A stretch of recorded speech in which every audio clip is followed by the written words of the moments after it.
the second hearing of the USCC 2026 annual report cycle. At the outset, I want to welcome a relatively new Commissioner Budowich, first hearing as a Commissioner, so thank you. Let me also thank our witnesses. We appreciate all our witnesses and their statements and the preparation that went into your testimony, but particularly want to say thanks to the first panel here, folks still serving on active duty and have day jobs supporting our forces and our fleet that are in harm's way as part of Operation Epic Fury. So thank you in particular for taking time out to support our work here.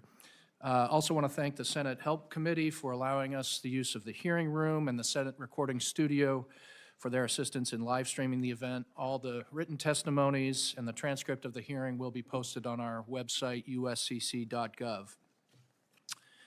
Since our founding, the United States has always been a maritime nation. From the earliest days, our security and prosperity have depended on free use of the seas. And at least since the end of the Second World War, the United States has had global responsibilities to underwrite the safety and security of the maritime commons. American sea power has ensured that the oceans remain peaceful and open to all.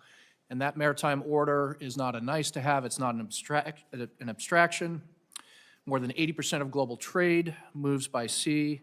Fiber optic cables laid on the seabed carry vast amounts of international data traffic and trillions of dollars in financial transactions daily. And today that order is being tested. The People's Republic of China is working to reshape the Indo-Pacific in ways that advantage the PRC and oftentimes at the expense of others, including our allies and partners. It's systematically adopted and pursued an increasingly expansive and belligerent view of its maritime interests.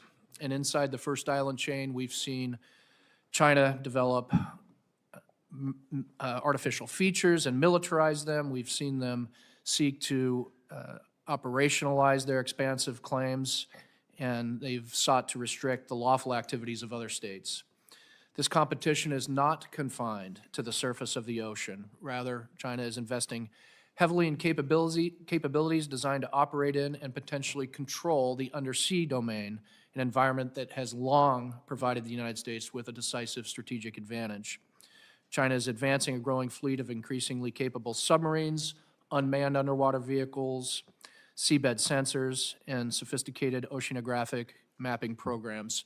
Many of these systems have clear dual-use applications, blurring the line between civilian research and military preparations. The United States remains and retains, significant advantages in the undersea domain, but its advantages erode if they are not maintained. As strategic competition with the People's Republic of China intensifies, we must ensure this domain remains a source of strength and deterrence, not vulnerability. I look forward to the testimony of our witnesses and to a substantive discussion on how we safeguard America's interest in this increasingly contested domain. I will now turn the floor over to my colleague and co-chair for this hearing, Vice Chair Michael Kuiken. Thank you, Chair Shriver, and I want to thank all of our witnesses for sharing their expertise with us today.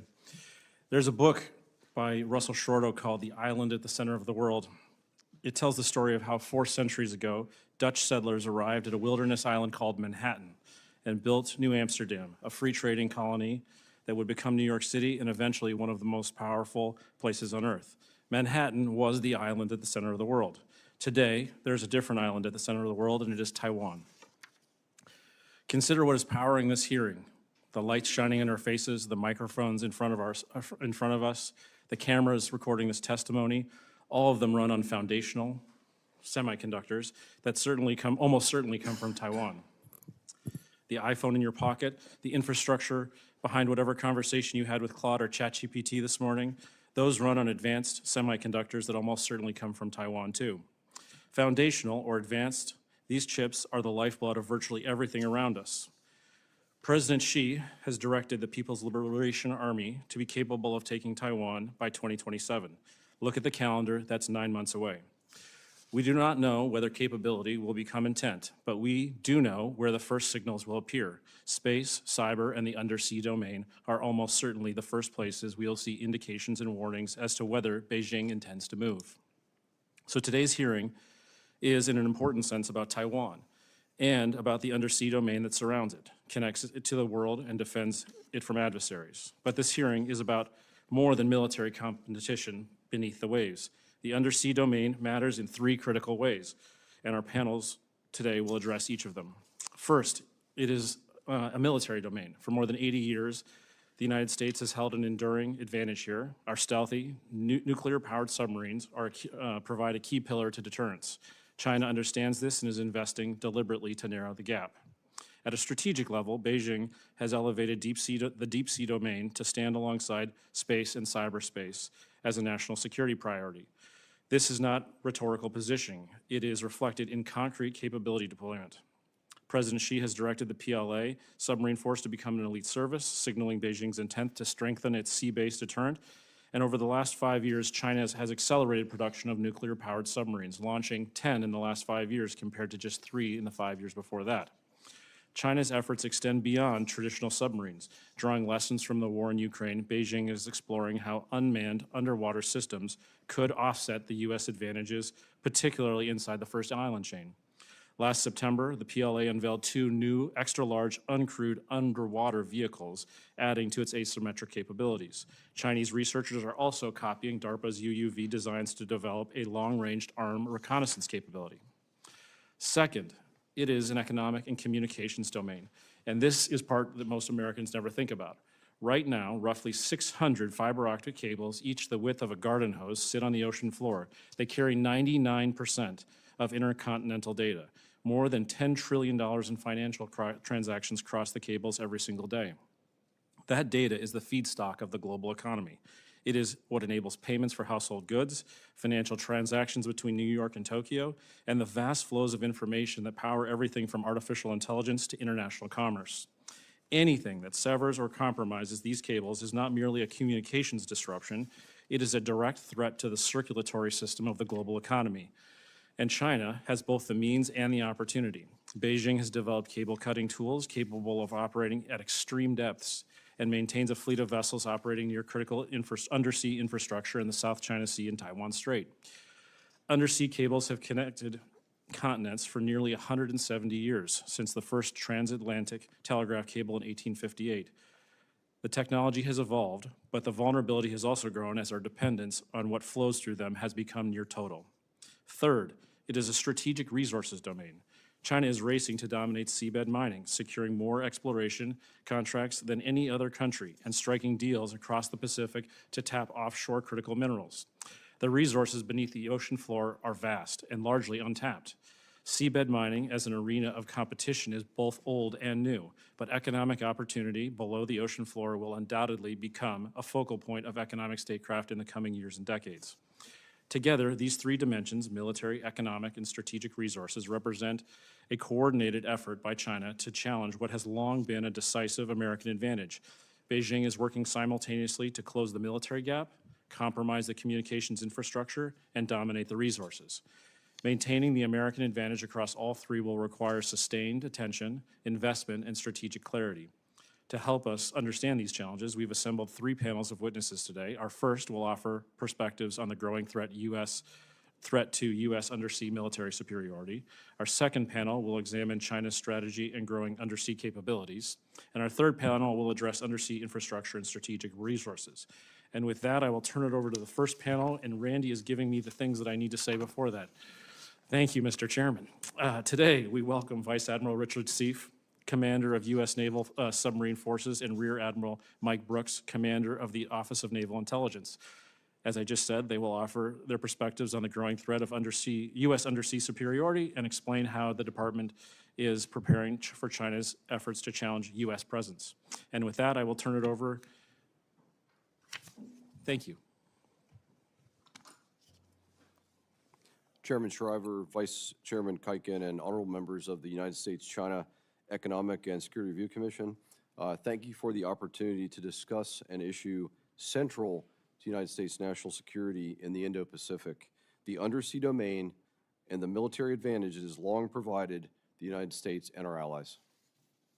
For decades, United States undersea forces have been a quiet, often unseen foundation of deterrence and wartime leverage, a force able to operate where other forces cannot, to persist where others cannot remain, to create doubt through stealth, speed, agility, and firepower, and to deliver decisive effects without warning. On any given day, our Navy has nuclear ballistic missile submarines, guided missile submarines, and fast attack submarines at sea around the world, today over 20 submarines, all unlocated, all deterring aggression and creating uncertainty for any adversary. Most importantly, those submarines are manned by highly trained, battle-ready sailors, and I would submit, and I am certain that those men and women, those sailors, are always ready, and they are a true advantage.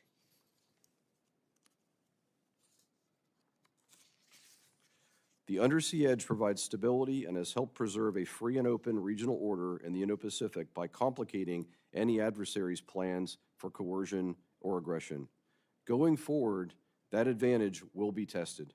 China is investing heavily in capabilities intended to reduce U.S. freedom of action in the Western Pacific through a larger and more modern and capable submarine force, stronger anti-submarine warfare capability and capacity, and expanded sensing and targeting networks in key maritime approaches.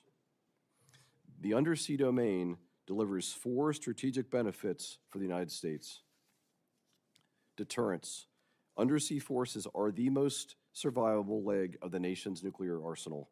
This is the capability that most contributes to deterring strategic attack. Similarly, conventionally armed submarines provide credible undersea combat power and lethality, raising uncertainty for an aggressor, making conflict less attractive and escalation riskier. Stealth and survivability. Across the spectrum of competition and conflict, submarines can gather intelligence, monitor adversary activity, and hold targets at risk while remaining difficult to detect, target, or defeat. Our speed and agility provide strategic benefit as a force multiplier, as adversaries know that we could literally be anywhere, anytime. As our World War II commander, Admiral Charles Lockwood, famously said, to put a finer point on it, it is always the factor of the unknown that instills fear in the enemy and leads the way to victory. Power projection. Submarines provide prompt, precision strike options with little warning and impose costs without requiring large, visible force packages. Sea denial and sea control. Undersea forces can threaten an adversary's surface ships, logistics, and maritime commerce, often at times and places of our choosing. And our endurance allows us to create that factor of unknown to carry out these missions for months at a time and anywhere in the world. China's strategic aim is increasingly clear: to make U.S. intervention in a regional conflict slower, costlier, and riskier, and to expand China's control of contested waters, particularly within and beyond the First Island chain. To support that objective, China is pursuing a multi-pronged undersea strategy. First, submarine modernization. China is fielding newer nuclear and conventional submarines, likely with improved sensors and weapons, and, by many public accounts, steadily improving quieting and operational proficiency. Anti-submarine warfare improvement. China is expanding its fleet of ASW aircraft, surface combatants, helicopters, and undersea sensing intended to detect, localize, and track submarines operating near China's maritime approaches. Seabed and network sensing in key areas. Public reporting and Chinese industrial statements have described efforts to deploy seabed sensors and connected networks in part of the South and East China Sea, often referred to in commentary as an underwater Great Wall. The strategic implication is not perfect undersea transparency, but rather could be a narrowing of the stealth margin in specific choke points and operating areas. In the area of unmanned and autonomous systems, China is also investing in unmanned underwater vehicles for reconnaissance, mapping, and potentially mine warfare and counter-mine warfare, capabilities that could scale and persist at lower cost than manned platforms. The core requirement for the United States is straightforward and it is enduring. Today, we must continue to deliver a battle-ready force. We must leverage our undersea advantage and deter aggression by maintaining ready, responsive, and credible undersea forces and capabilities. We must continue to deliver battle-ready sailors by giving them the tools, training, and resources they need to be successful. We must deliver the battle force of both today and tomorrow. We must grow capacity, and we must develop and integrate new platforms, technology, and capabilities to maintain our advantage and preserve undersea freedom of action in the future. As Submarine Force Commander, I am laser-focused on the following lines of effort. First, posture the fleet to deter and win by sustaining and growing submarine capacity and readiness. This includes accelerating both new submarine production and in-service submarine maintenance throughput, strengthening the industrial base, protecting operational availability, and investing in basing and infrastructure. Second, we must maintain an operational posture that preserves initiative, operating forward, complicating China's planning, and demonstrating the ability to hold key targets at risk while managing escalation and protecting sources and methods. We must continue investment in our asymmetric capabilities, expand distributed undersea sensing and countersensing, invest in resilient networks, fixed, mobile, and unmanned, that improve command and control, queuing and targeting, while complicating an adversary's ability to localize U.S. undersea forces. We must field robotic and autonomous systems at scale, build and employ a family of unmanned systems for ISR, payload delivery, and mine and countermine missions, paired with robust command and control and autonomy that works in these contested environments. And we must leverage our allies and partners, deepen allied and partner nation interoperability and interchangeability in the undersea domain. Increase data sharing, combined training, interoperable systems, and coordinated posture with allies and partners, especially those positioned along critical maritime approaches. In closing, the undersea domain remains a decisive U.S. advantage, but our margin is being tested and it cannot be taken for granted.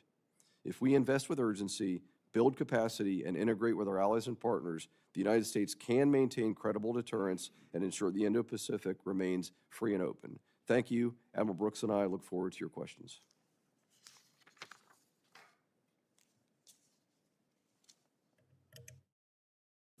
Go ahead, Admiral Brooks, sorry. Chairman Shriver, Vice Chairman Kuiken, and distinguished members of the Commission, thank you for inviting me to testify here today to discuss the national security implications of the People's Liberation Army Navy, or PLAN, and their efforts to dominate the undersea domain. China views undersea warfare as an element of its naval strategy, essential to both defending its coast and projecting power across the Indo-Pacific. This capability is essential to Beijing's approach for countering the United States in the maritime domain. However, China perceives its undersea capabilities as vulnerable to the United States. This concern is driving investment in quieter submarines, enhanced operational security, seabed sensor networks, and unmanned vehicles. Further, the plan has embarked on an effort to build network capabilities in space, above the sea, on the sea, and under the sea, with all working in concert to create a comprehensive system designed to control key maritime areas and force an adversary to withdraw before they can threaten Chinese interests. China currently operates one of the world's largest submarine fleets with 60 submarines. There are 6 nuclear-powered attack submarines that form the offensive backbone, a growing number of nuclear-powered guided missile variants for precision strikes, 6 ballistic missile submarines ensuring nuclear deterrence, and more than 50 diesel-electric submarines, many with air-independent propulsion extending their underwater endurance. More striking than fleet size is China's domestic submarine production capacity. Through massive infrastructure investments at several of its primary shipyards, China has more than doubled its submarine construction capability, setting up for sustained submarine growth through the 2030s and beyond. Furthermore, the submarine fleet is undergoing a fundamental transformation. China is shifting from diesel-electric to all nuclear-powered submarine construction, a strategic departure from historical patterns. This includes developing smaller nuclear submarines, roughly the size of conventional submarines, potentially filling regional patrol missions more economically than full-size nuclear attack submarines. China's newest operational attack submarines also represent a progression forward in capability. With the ability to launch anti-ship and land attack cruise missiles, these platforms enhance China's long-range strike capability. China's ballistic missile submarines, equipped with long-range strategic nuclear missiles, can now target portions of the United States from protected waters near China. Additionally, next-generation platforms, expected by the late 2030s, will incorporate substantial advances in design and weapons. By 2027, Chinese submarine force will likely include 70 submarines, and by 2035, continued expansion could yield approximately 80 submarines, with approximately half of those nuclear-powered. Projections for the early 2040s include 20 modern attack submarines designed for operations well beyond the second island chain, and 10 ballistic nuclear submarines that can threaten our homeland from bastions inside China's near seas. Additionally, China has invested in unmanned underwater vehicles for over 2 decades, fusing military and civilian technologies. Underwater gliders collect oceanographic data, improving sonar performance.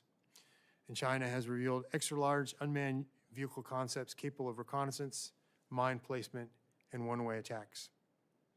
Beijing envisions autonomous vehicles for long-range mine and ISR missions, intelligence, surveillance, and reconnaissance, with unmanned systems operating independently or in swarms alongside manned platforms, emphasizing modular payloads, sensors, mines, torpedoes, missiles, and even deployable smaller vehicles. Central to China's strategy is what they call the Underwater Great Wall, a seabed sensor architecture monitoring submarine activity through fixed and floating platforms. These systems gather hydrographic and intelligence data to enhance China's understanding of the undersea domain. China has also made deep-sea mineral mining a national strategic priority. Chairman Xi Jinping has championed this effort, driving major investment in mining technology, targeting minerals essential for advanced batteries, electronics, and defense applications, areas where China already dominates terrestrial supply chains. In fact, China holds more exploration contracts from the International Seabed Authority than any other nation, 5 of the 22 mining permits. We are concerned that China's deep-sea mining operations could serve dual-use purposes. The data they're collecting from mapping the ocean floor directly supports submarine warfare capabilities. That is, they're learning the seafloor's topography, which helps with submarine navigation and concealment. They're gathering information about acoustic characteristics, which allows them to optimize their sonar systems.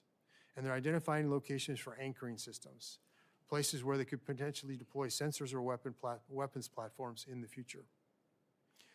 By 2040, China's undersea forces may credibly challenge U.S. undersea dominance, complicating crisis response and allied defense. China's deep-sea capabilities could threaten undersea cables and sensor networks critical for communications and military operations. Its push for deep-sea minerals could extend control of critical supply chains from land to sea. In closing, China is pursuing a unified approach linking strategy, naval modernization, seabed infrastructure, and resource extraction. We cannot assume U.S. undersea advantages will endure without sustained investment, innovation, and strategic focus. Again, thank you for allowing me the opportunity to speak with you today and allow me to share my thoughts and concerns on a topic that I think is vital to our nation, to our national security. Happy to answer questions you might have. Thank you, Admiral Brooks. Chair Shriver informed me that I'm apparently chairing this portion of the hearing, but I'm going to defer to the chair to ask the first round of questions. Thank you, Mr. Vice Chair. And thank you again for your statements. Excellent way to kick off. Admiral Seif, a couple questions for you.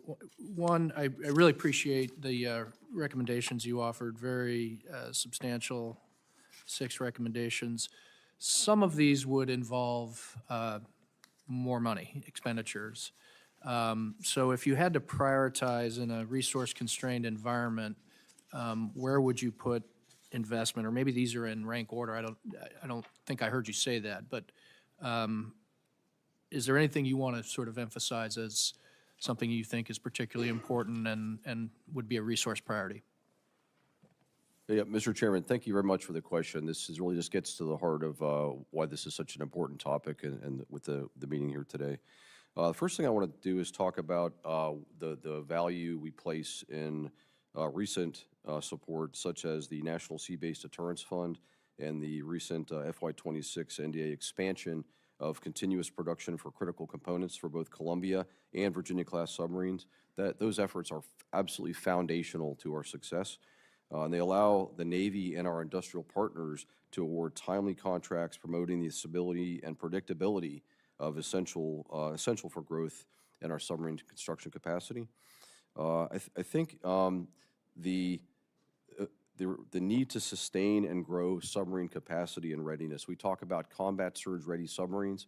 There's really two ways to get at that. One is through improving the construction rate and the production of new submarines, but just as important, I'd say more importantly, is getting existing submarines through maintenance and back out at sea, back in a combat surge-ready status. So those two go hand in hand. Again, both new construction and in-service submarines. And to do that, we need to strengthen the industrial base, but it's also basing in infrastructure. And as far as investing in asymmetric capabilities, Mr. Chairman, I would say if I had $1 to spend, I would spend it on wide area search and sensing. And that can be fixed systems, that can be deployable systems, that can be manned and unmanned or hybrid systems. There are efforts to recapitalize existing capability, but if you look just from an Indo-Pacific perspective, if you look at the vastness of the theater and the expanding capabilities, or really capacity numbers of adversary submarines, the need for wide area search that we can use for domain awareness is absolutely critical. I'd also go back to fielding robotic and autonomous systems at scale. We are working on a family of systems, everything from what we call extra-large unmanned undersea vehicles, think like big payload trucks for things like mine warfare or other payloads, as well as large diameter torpedo tube launch and recovery, just a whole family of systems. So the more we can invest and move out at scale, it will be critically important in the future. And I would also, and finally, I did not mention in my opening remarks, but the investment and the focus on SSNX, which is our next generation nuclear attack submarine, will be critically important.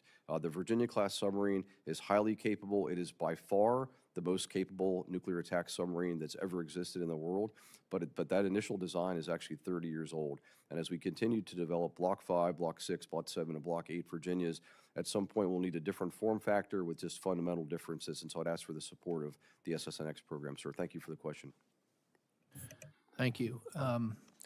Might have more questions and come back in a second round, but I want to make sure I get to Admiral Brooks. You know, when you and I trained at Navy Intelligence School together, we were studying Soviet, Russian systems, and my recollection is the PLAN was a bit of an afterthought at the time, and things have changed very dramatically.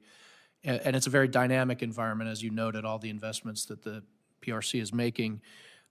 Where would you see are the critical gaps in terms of our understanding of RED here, and what might be required to close those gaps? Is it resources? Is it reapportioning resources from the global challenges we're trying to address? Is there something that is really glaring to you that we need to know more about, that there's a capability gap on our part to be able to understand it better? Thank you for the question, Mr. Chairman. I concur with Vice Admiral C's comments with regard to the sort of asymmetric advantage that the U.S. submarine force represents, both the platforms and the sailors, ready and resilient, and then the foundry that supports them. Part of that foundry is the Naval Intelligence Enterprise. And so when Vice Admiral C talks about investing in wide area surveillance and collection capabilities against an adversary, fully support, strongly support, but I urge folks not to forget about the processing, exploitation, and dissemination with regard to what we collect. And so we spent a lot of time tracking the Chinese development in all these areas, whether it's quieter submarines or the system of systems that they're using to try to make the ocean appear transparent. Ultimately, we need to invest in the folks that are actually going to exploit that, subject matter experts, but also tools to be able to do it more efficiently and effective. So artificial intelligence algorithms, for example. Thank you for the questions. Thank you, Commissioner Shriver. I'll put both questions to both of you, so just if you want to answer, go ahead. in your testimony, you both talked about this idea of coordination between research vessels, civilian vessels, and military vessels. Totally understand the threat. Can you just talk to us about how we can think about countering that threat and those activities? So, Vice Chairman Kuiken, just so I understand the question, you're talking about the integration of maritime forces with maritime militia, Coast Guard 100%. activity. Yeah. So, you know, what we see the Chinese do on a routine basis is they deploy sort of civilian vessels, research vessels, military vessels, and in theory, and sort of the way we've thought about this historically, is they operate in sort of separate and parallel lines of effort. But what we're starting to see, or what we really have seen China do over the last decade or so, is that these are actually truly integrated efforts. This is sort of one force, one fight. And so as we think about recommendations to Congress on countering this activity in the undersea domain especially, how should we think about that?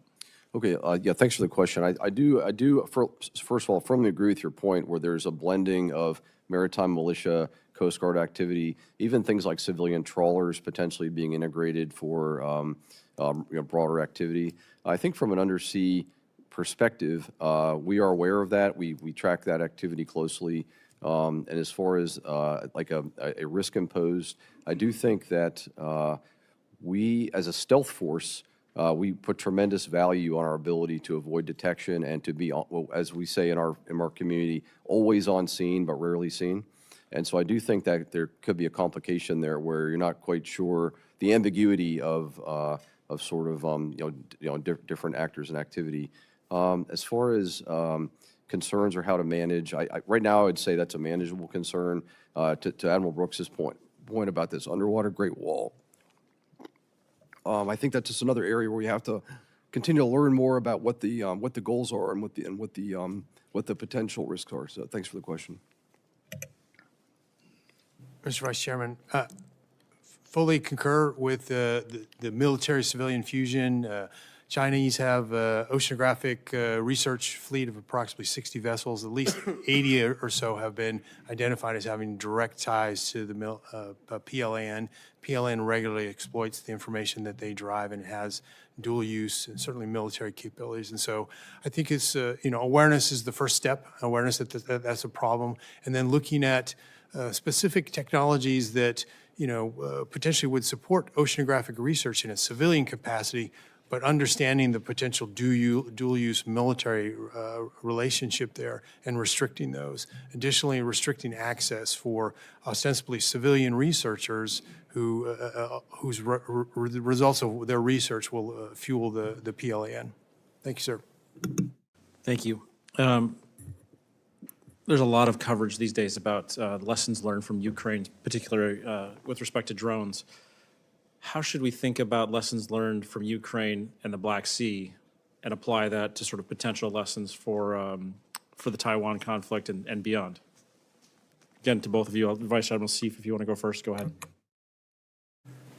So, sir, we view, we spend a lot of time thinking about what the future looks like. And if we talked about uncrewed vehicles, airborne or undersea or on the surface, I would say that that future is here.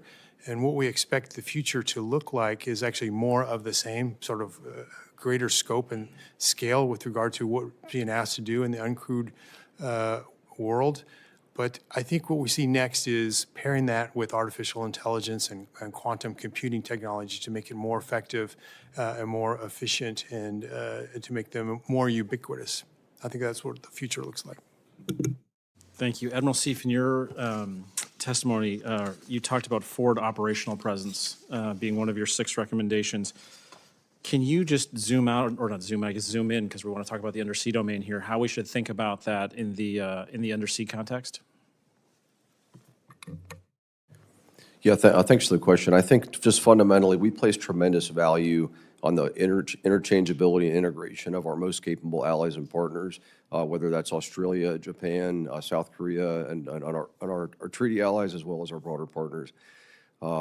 I think as we work to be, when we use the term interchangeable versus interoperable, just to put a finer point on that, Interoperable might mean that we can communicate together, we can share tactics, we can work together under a combined maritime component commander. Interchangeable means that if a U.S. aircraft is supposed to fly and cover a mission, but they can't for some reason, that an allied aircraft can just plug and play right in there. That could be a submarine, that could be a surface ship. So that's really the goal, and that's the end state.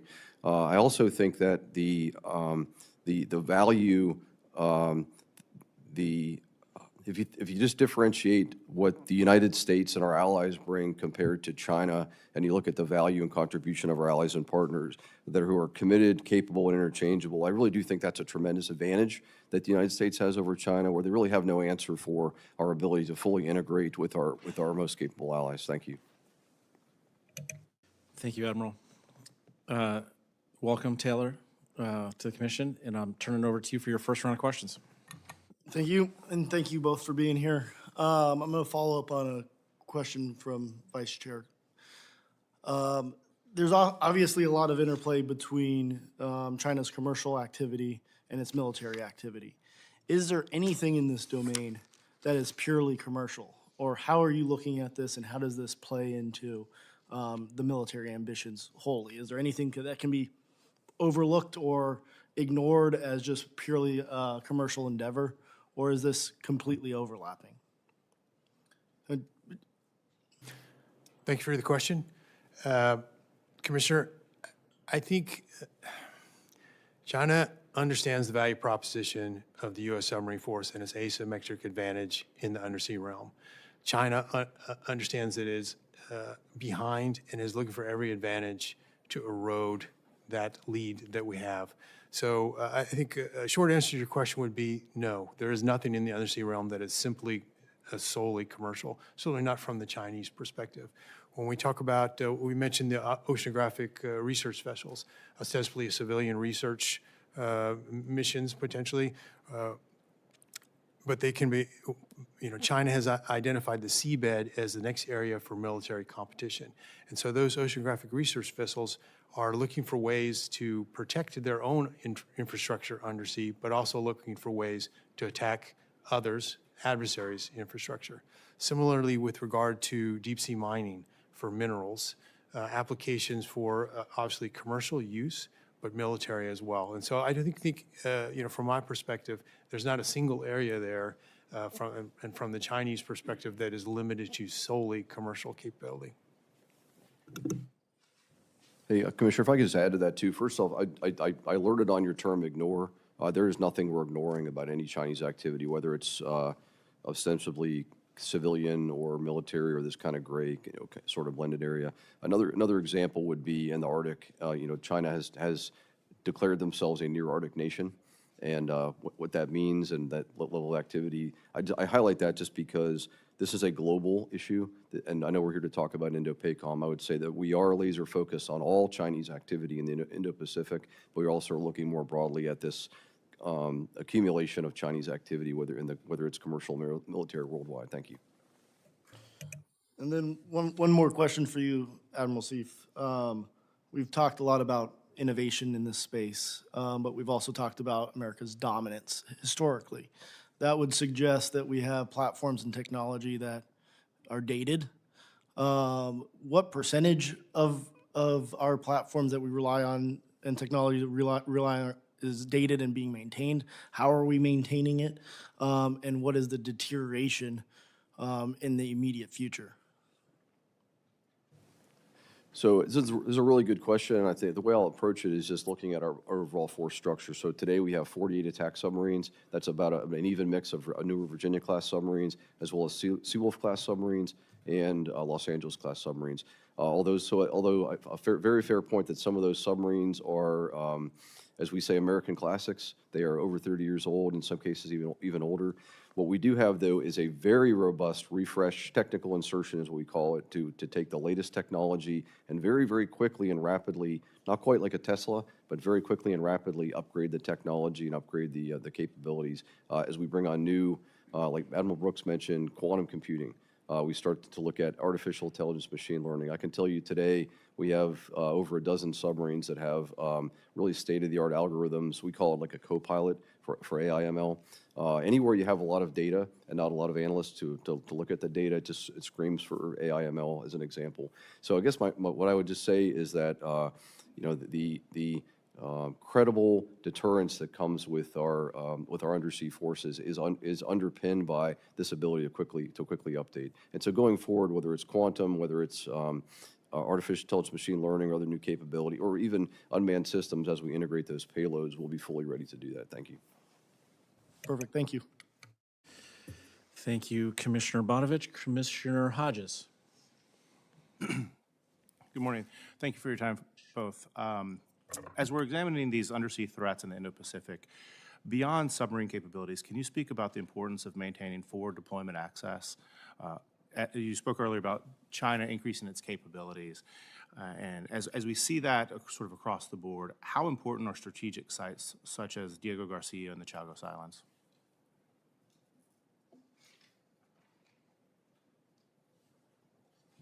Yeah, thanks for the question. I'll take this one first, Alan Brooks. You know, again, our mission is to dominate the undersea and to deter aggression through our readiness for decisive victory in combat, and that really is our core business.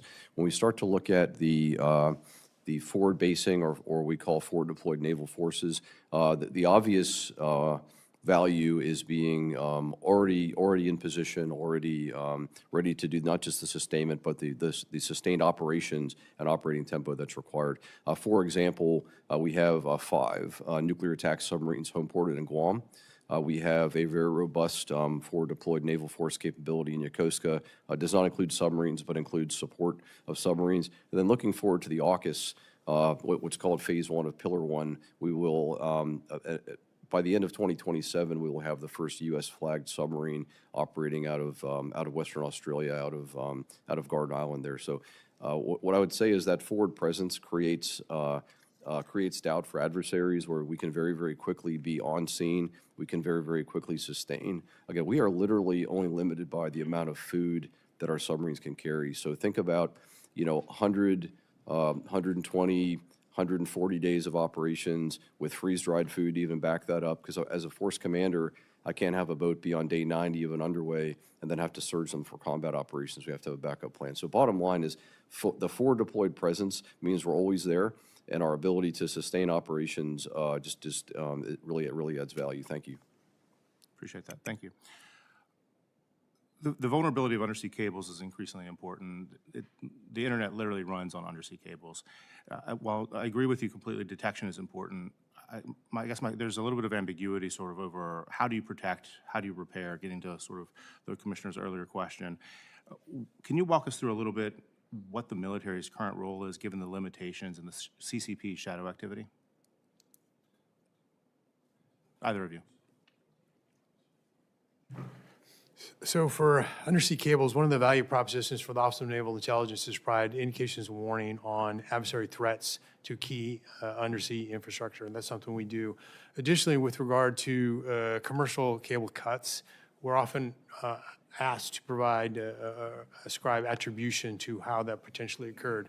I will tell you, from my sense, cables are valuable and they're vulnerable, but networks themselves potentially can be resilient. So we talked a little bit about the valuable piece.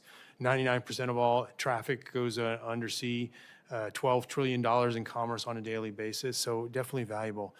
They are vulnerable. Most folks don't understand that cables are cut about 200 times a year, so approximately every 36 hours. Most folks don't understand that that happens, though, because service providers are paid to provide that service, and so they built redundancy into their networks, providing resiliency. And so any part of any plan to protect cables need to include investing in a degree of redundancy and then the capability to quickly repair as well as lay new cables. Perfect, thank you. Last question, Admiral Brooks, you spoke about sort of the incorporation of tech and threats. Can you speak briefly about how you see the PLA leveraging and implementing AI into some of these upcoming sort of activities they have, the capabilities they have, and is the United States keeping pace with the implementation? So the People's Liberation Army Navy is interested in doing much of the same things we are. They are looking for, as we are looking for opportunities to stay ahead, they are looking for opportunities to catch up. And so hence the whole-scale investment in a family of undersea, unmanned undersea systems. And I think they view artificial intelligence and quantum computing much the same way as we do, as a shortcut to keeping up or catching up. Okay, thank you.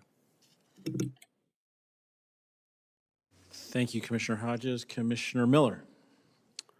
Thank you. Admiral Seif, your testimony talks about how undersea competition is often localized. Where would you say the Chinese localization advantage begins to ebb? Is it somewhere off China's coast? Is it first island chain? Is it second island chain? How should we think about this?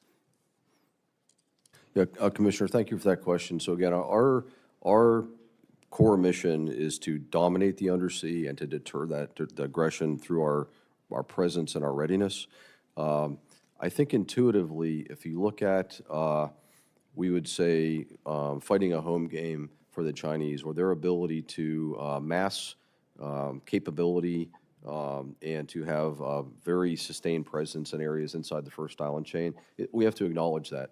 At the same time, sir, I would tell you that we will not cede any operating areas, any battle space to any potential adversary. But this, as we go ahead, the way I would say it is that the Chinese are on an all-domain access denial plan. They are looking to deny us access in cyber and space, and then in the undersea. And I think that's really why we're here today, is because the area where we know we have a solid advantage is in the undersea. At the same time, I would say just fundamentally, the farther away from coastlines, coastal defense, the chairman mentioned buildup of islands, that sort of thing. The farther you get away from that umbrella of kind of near tactical activity is where I'd say that any advantage the Chinese might have today would certainly ebb. And I'll turn it over to Admiral Brooks to talk next. Thanks. Sir, if I could add to that, where the Chinese are now is not where they want to be. The Chinese are building a global fleet, ability to project power globally. And so when we see the development of new advanced nuclear submarines with advanced quieting and weapon systems conducting extended out-of-area deployments, that's the shape of things to come. And so I concur with Vice Admiral Seif with regard to the closer they are inside the first island chain, potentially out to the second island chain, they're more capable, but they're not satisfied with that. And so they're continuing to pursue a global fleet. And along with that global fleet would be infrastructure, so bases or port facilities which they can pull in to support that global fleet. So I wouldn't spend too much time focusing on where they are. I would look to where they're going to be. Thank you, sir. Sure. Another question for either or both of you. What is the UUV threat to our submarines? Typically when we hear about UUVs, we think of them in terms of affecting landing barges in the Taiwan Strait, or sensing underwater in sort of narrow channels, or creating a wall so that one force can't get to where they want to be. But what's the future point, or how far are we away from these UUVs, either because of advances in technology or they're just flat out proliferation, where they become a true threat to our advanced submarines? So I'll start with the answer to that question. And so again, we talk about asymmetric advantage the U.S. submarine force presents.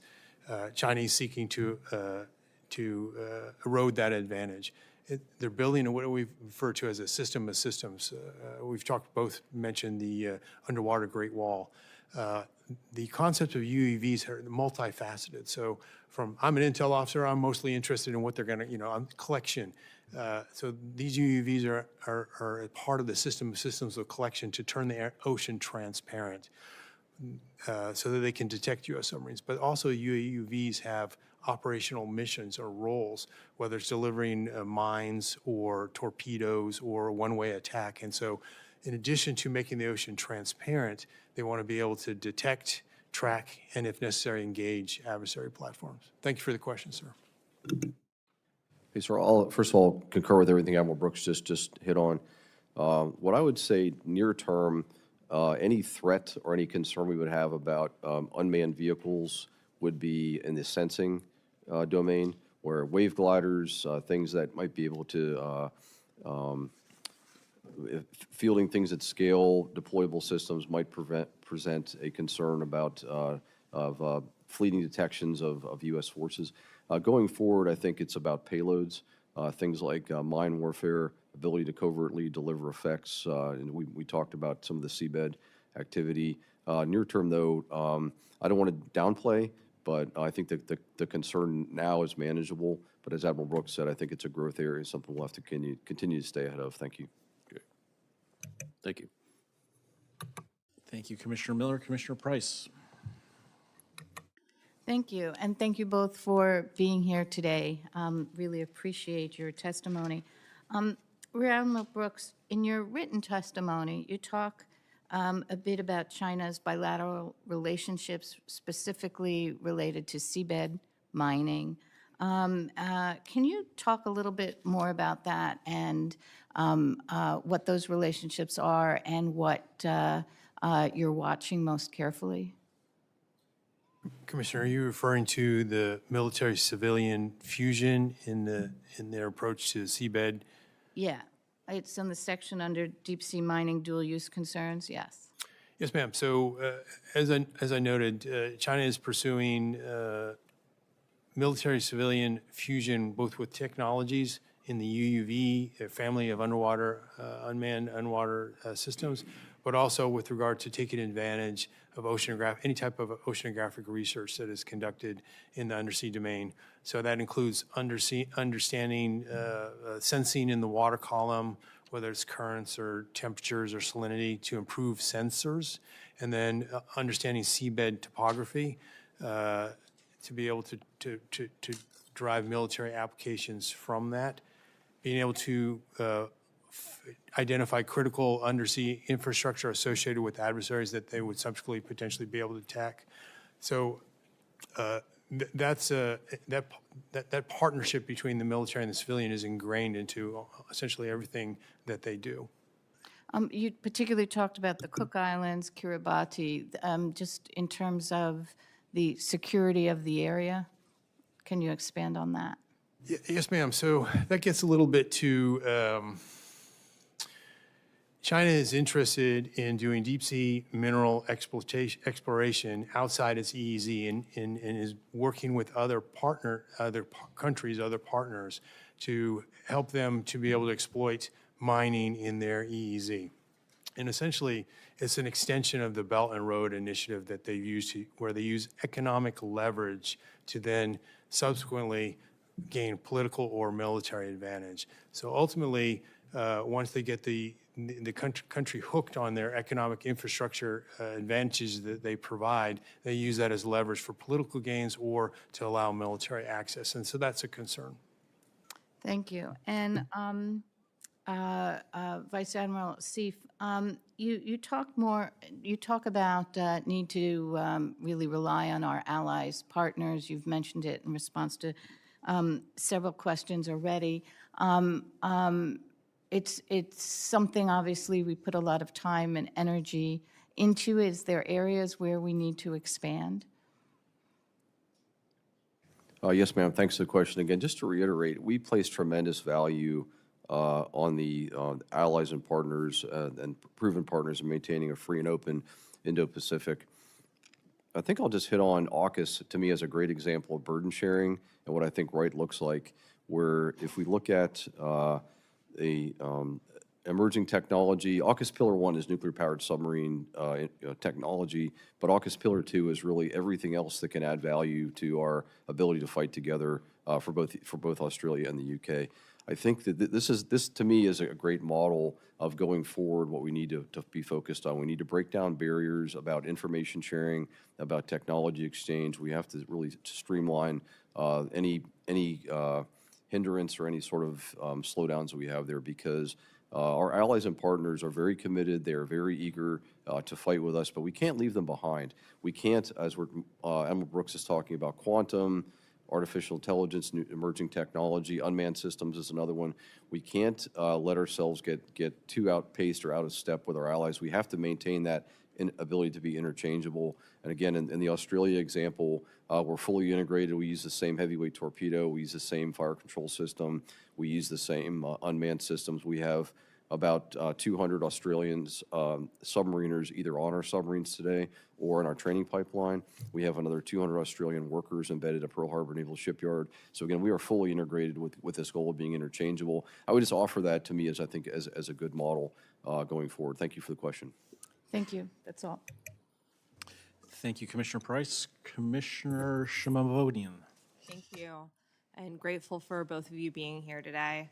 I'm going to switch to workforce, which we haven't really talked about, but really undergirds readiness at every element. Having a skilled workforce is critical, both with respect to our military, but also those that support our military in terms of manufacturing. And by some estimates, we have a deficit of about 100,000 skilled folks that can make our ships and make our submarines over the next 10 years. And would be interested in your views, both with respect to ensuring that we do continue to have that workforce pipeline that's able to support readiness, both with respect to maintenance, but also with respect to manufacturing. Commissioner, that's a fantastic question. I think it really gets to the heart of just root problems we need to really get after. As I think you know, we've recently stood up a direct reporting program manager, a director for submarines, and really we really value obviously readiness and deterrence, but that comes from ships delivered on time and ships maintained on time. And again, accountability matters, having a one accountable individual, and also having accountability in our contracting process with whether it's prime contractors, defense contractors, or private shipyards. And again, we absolutely need a larger and more stable, skilled workforce, not just at the yards, but across our supplier base. I would say the number one, I'd say the top two reasons or the top two concerns we have about submarine maintenance throughput, one is supplies, one is having the right parts that we need when we need them to get the job done and get the next step in the construction done or the maintenance done. And the other one is not just having the workforce, but retaining the workforce. The ability to get these highly skilled individuals and then at the same time incentivize and retain them is also important. And again, higher supplier reliability for casting components, all the things that go with that. And I think for this group, I'd also say predictable funding that allows industry to invest. I think that would be, if I was going to do forensics on sort of how we got here and go back to decades ago, I think there was a mixed signals and fits and start signals to civilian industry about this sort of thing, which in some ways drove, I think, bad behavior where they were not incentivized to continue to grow the workforce. I think also, I would say personally, having been to our private shipyards, having been to our public shipyards, again, I would say, when I say battle-ready sailors, it's also this battle-ready workforce. I will tell you that it is incredibly impressive what those men and women are doing. And I know we're looking ahead to back to the question earlier about new technology. There could be advanced manufacturing solutions where maybe I don't need a 20-year skilled welder because I've developed some advanced manufacturing process. All that is underway, and all that is also going well. For example, we've delivered close to 100 advanced manufactured parts for submarines last year, and we're on pace to really move that out of scale. But at the same time, I think you've hit on a key point, a key question. But I would just say that the workers we have are incredibly professional, incredibly skilled. We just need to keep them, and we need to continue to grow the workforce. Thank you.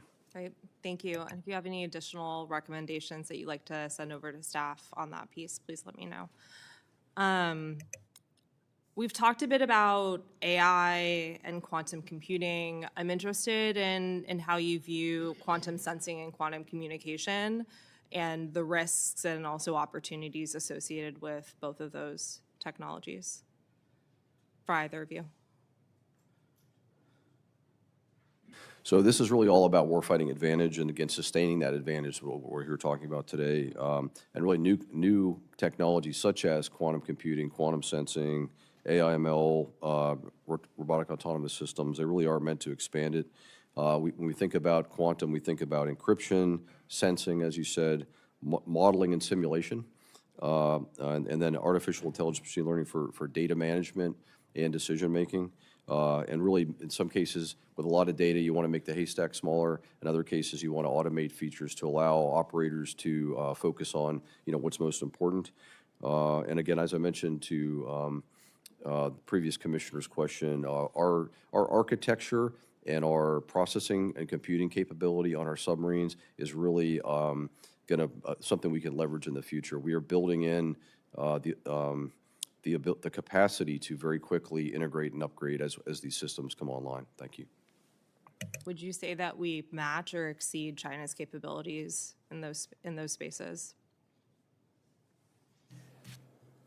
I think that it's a race, and we're not sure where we are in the race, other than the fact that they're putting a tremendous amount of investment toward it. And if we're unable to match or unwilling to match, then we put ourselves at a disadvantage. All right, thank you. Thank you, Commissioner. Commissioner Slevin. Good morning. Thank you both for your excellent testimonies.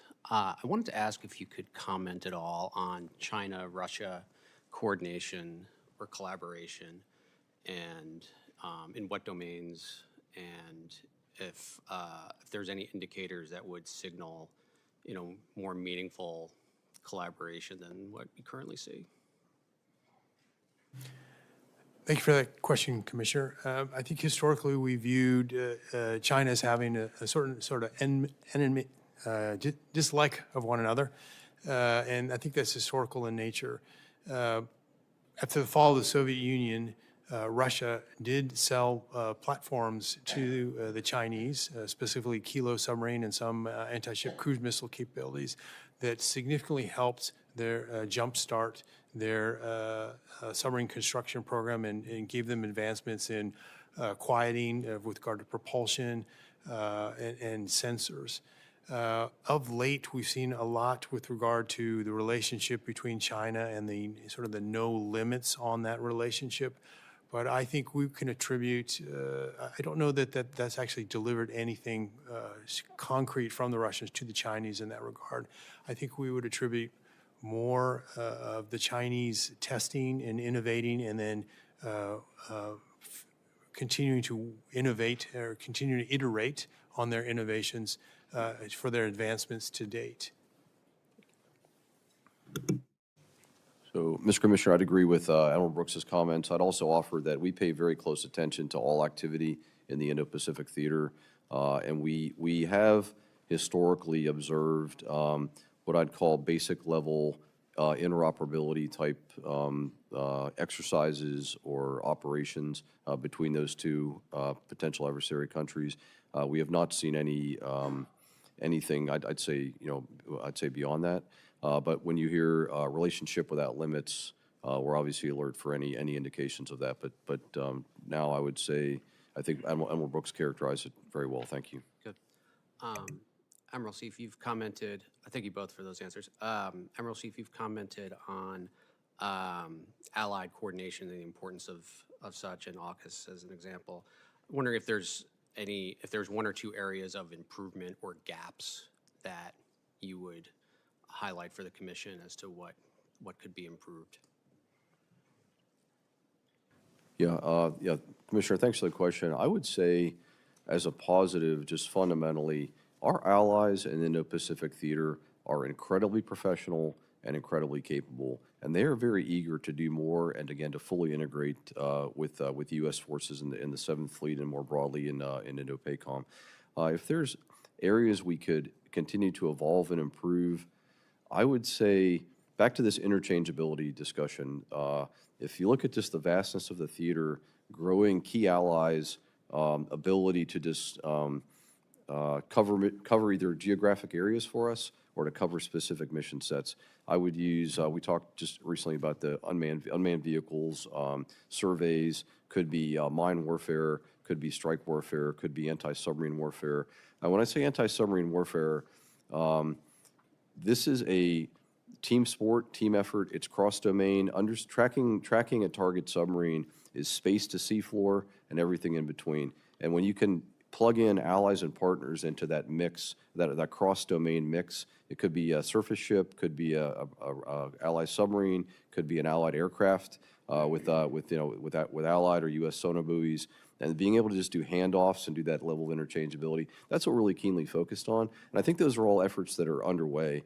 And I think our allies are eager to maintain that interchangeability and eager to break down any barriers for technology exchange that allow them to just plug and play like we're talking about. Thank you.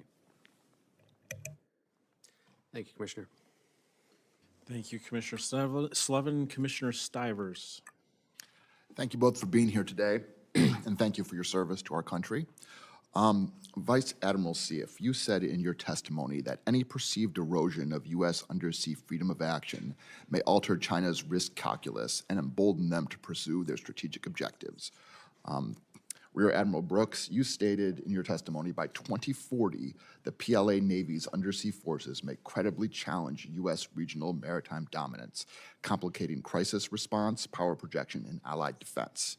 You and others we'll hear from later today really paint a grim picture of what will happen in terms of the balance between the U.S. and China in terms of competition in the undersea domain if there isn't significant policy change. And you both put very strong recommendations on what the U.S. government should be doing in terms of ramping up its activities and strengthening its capabilities. Two of our long-term strengths, which you both alluded to in your testimonies, are our allies and partners in the region, in the Indo-Pacific region, and the U.S. private sector. And I was wondering if you could talk more about that relationship. And I'd like to get your view on what should the U.S. private sector be doing to strengthen the capability of our allies and partners in the region. I mean, obviously Japan, Taiwan, South Korea, but also countries that may have less capability, such as the Philippines and Vietnam, in regards to the South China Sea. Commissioner, thanks for the question. Again, our job is to deter aggression.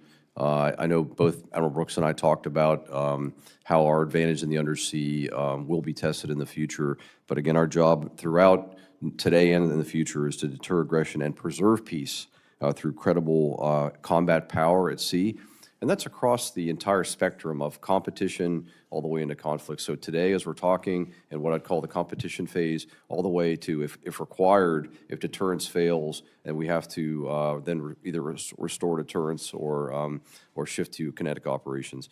As far as what I think the private industry might be able to do more, I think it gets back to the previous question about the supply industrial base and just the broader submarine industrial base.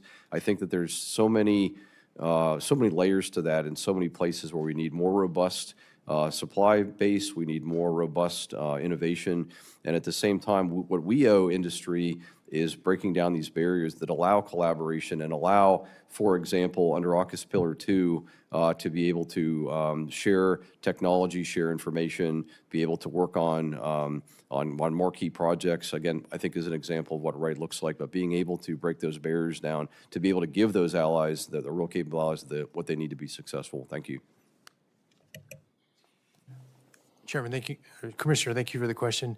From my perspective, we talk about the submarine force as asymmetric advantage. I represent the foundry that supports that asymmetric advantage, right?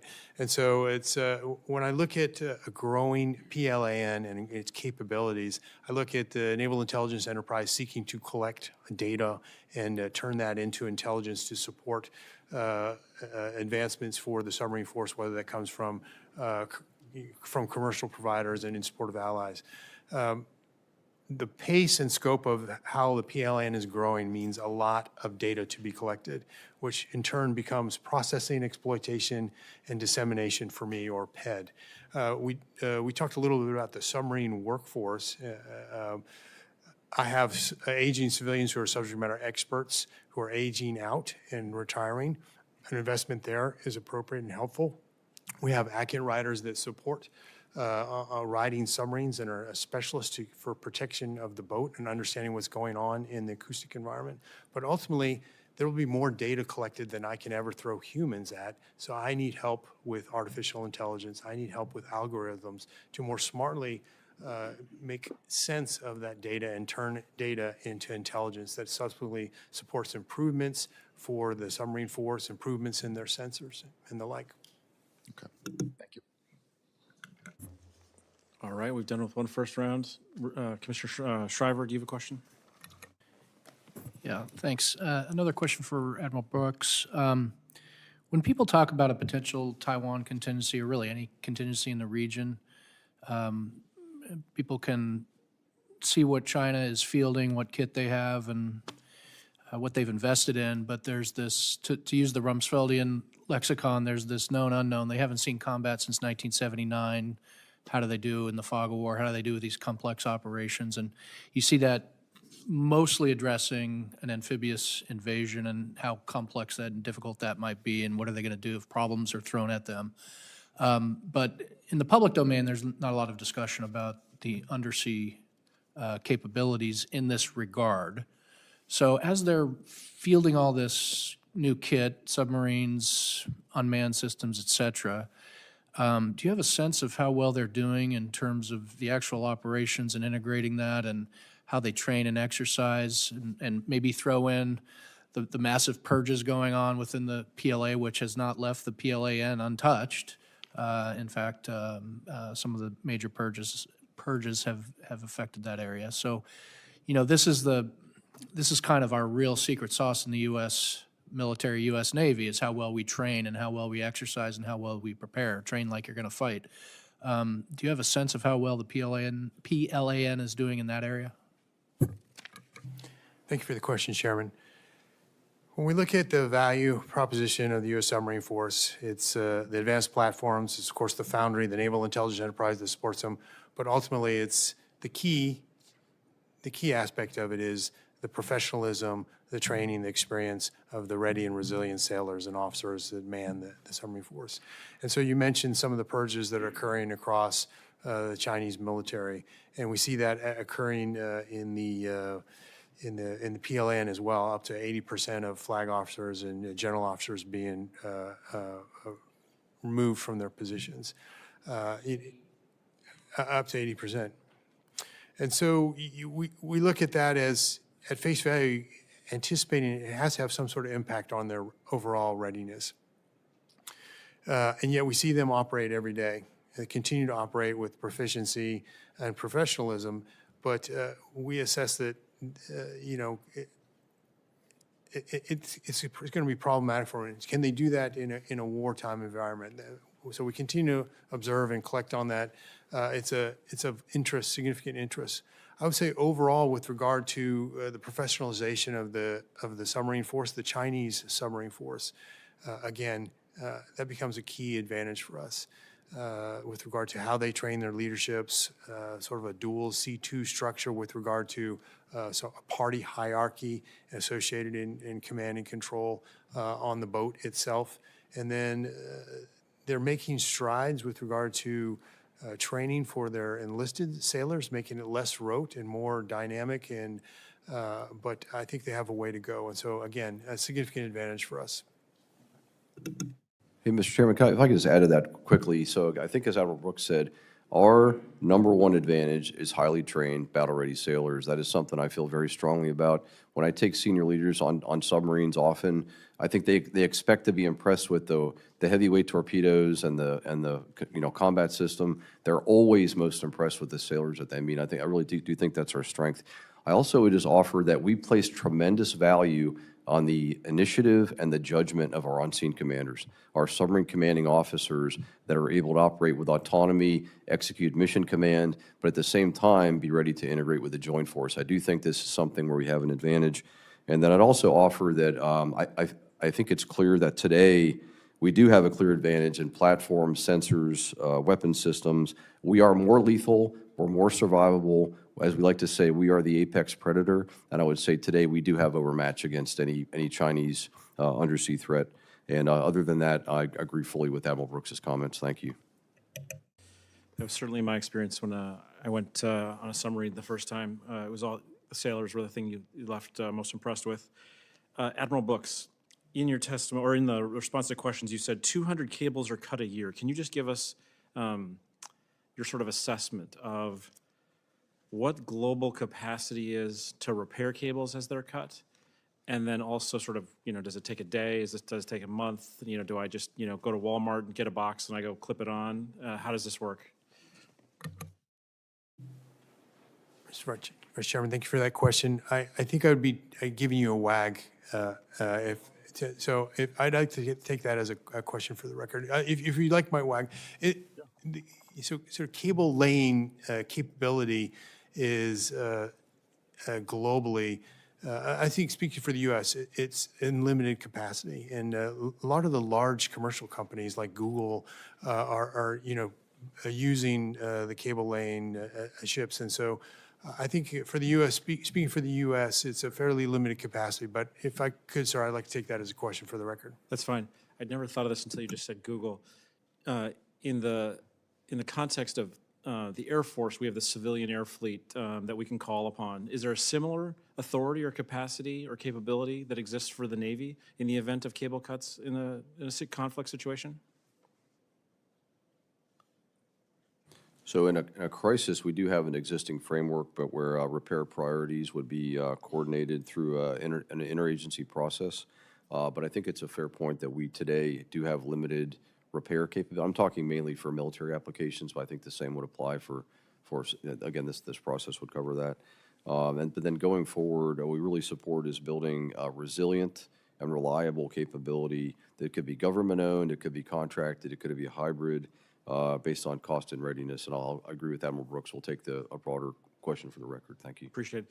Admiral Brooks, you talked about one of my favorite topics, which is data. Can you just give us a sense of sort of the AI, the data readiness of the Navy, I guess maybe just for your purposes, the Office of Naval Intelligence, when it comes to our ability to sort of, plug the Ethernet cord into the ONI's data and to sort of deploy AI against it? I would describe us as somewhat as lurching toward the future, lumbering.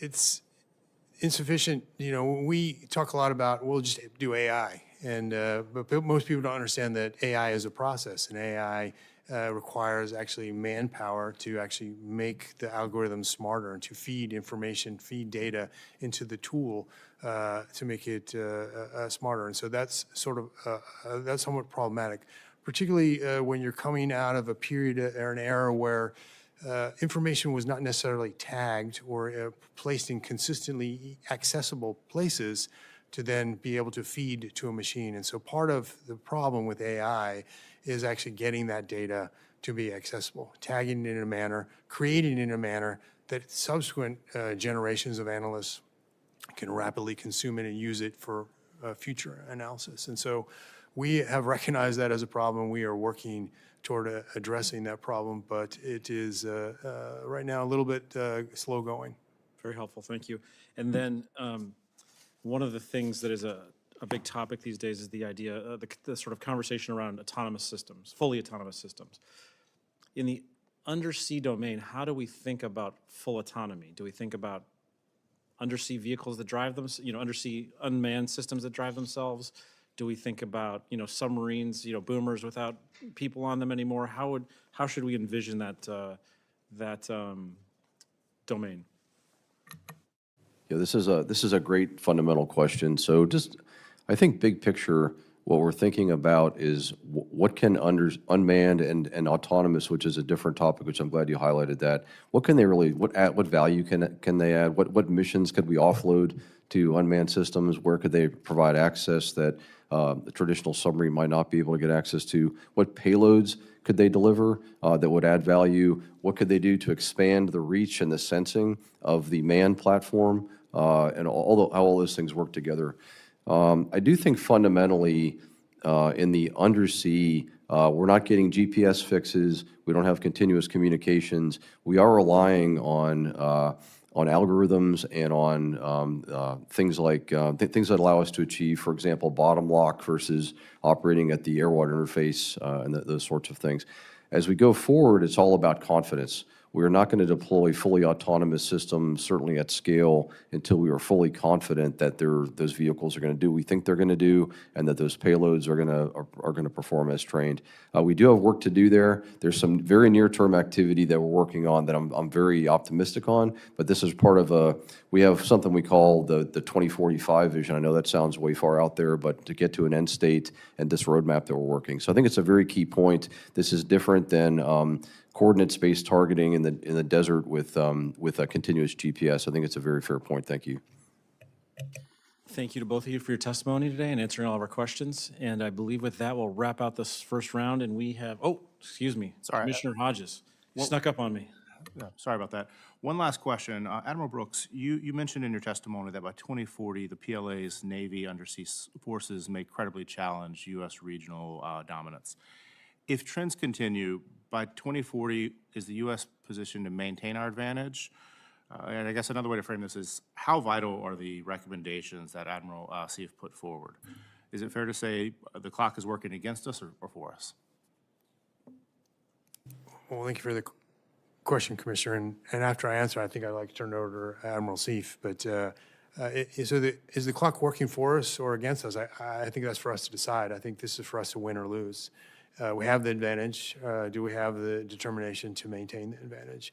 And that advantage looks like investing in advanced platforms like submarines, manned submarines. It looks like investing in collection capabilities at uncrewed underwater systems, as well as data collection, whether it's fixed or mobile sensors, and then the workforce to build these platforms, the workforce to exploit the information that we're collecting. Again, it's ours to win or lose. So fully agree with Admiral Brooks's comments. I think, again, highlighting our key advantages today are 100% our battle-ready sailors, our what I call generational advantage in things like undersea quieting and technology, and then this other part about allies and partners. So continuing to leverage their very, very capable allies and partners that, again, the Chinese would really have no comparison or no answer for our ability to integrate with those. What I think this comes down to is not just identifying a new technology, but it's, I think history would tell us that he who can most quickly integrate that new technology in a meaningful way is what's really going to carry the day. And that's what I think we're really here to talk about is we mentioned, just hit on a few of these emerging technologies, even talked about advanced manufacturing is probably another one, but our ability not just to be aware of those and to dabble in them and to have some activity versus real, what I'd say RPM versus torque, and really be able to move out in a certain direction is really what's going to make the difference. I'm fully committed to that, and I think that the work that this panel is doing is just fantastic. It'll get us where we need to be. Thank you. Thank you both. Thank you, Commissioner Hodges. Vice Admiral Seif, thanks for being here. Rear Admiral Brooks, thanks for being here, and we will take a 7-minute break to 10:45 so we can switch out the tables. Thank you.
Morning.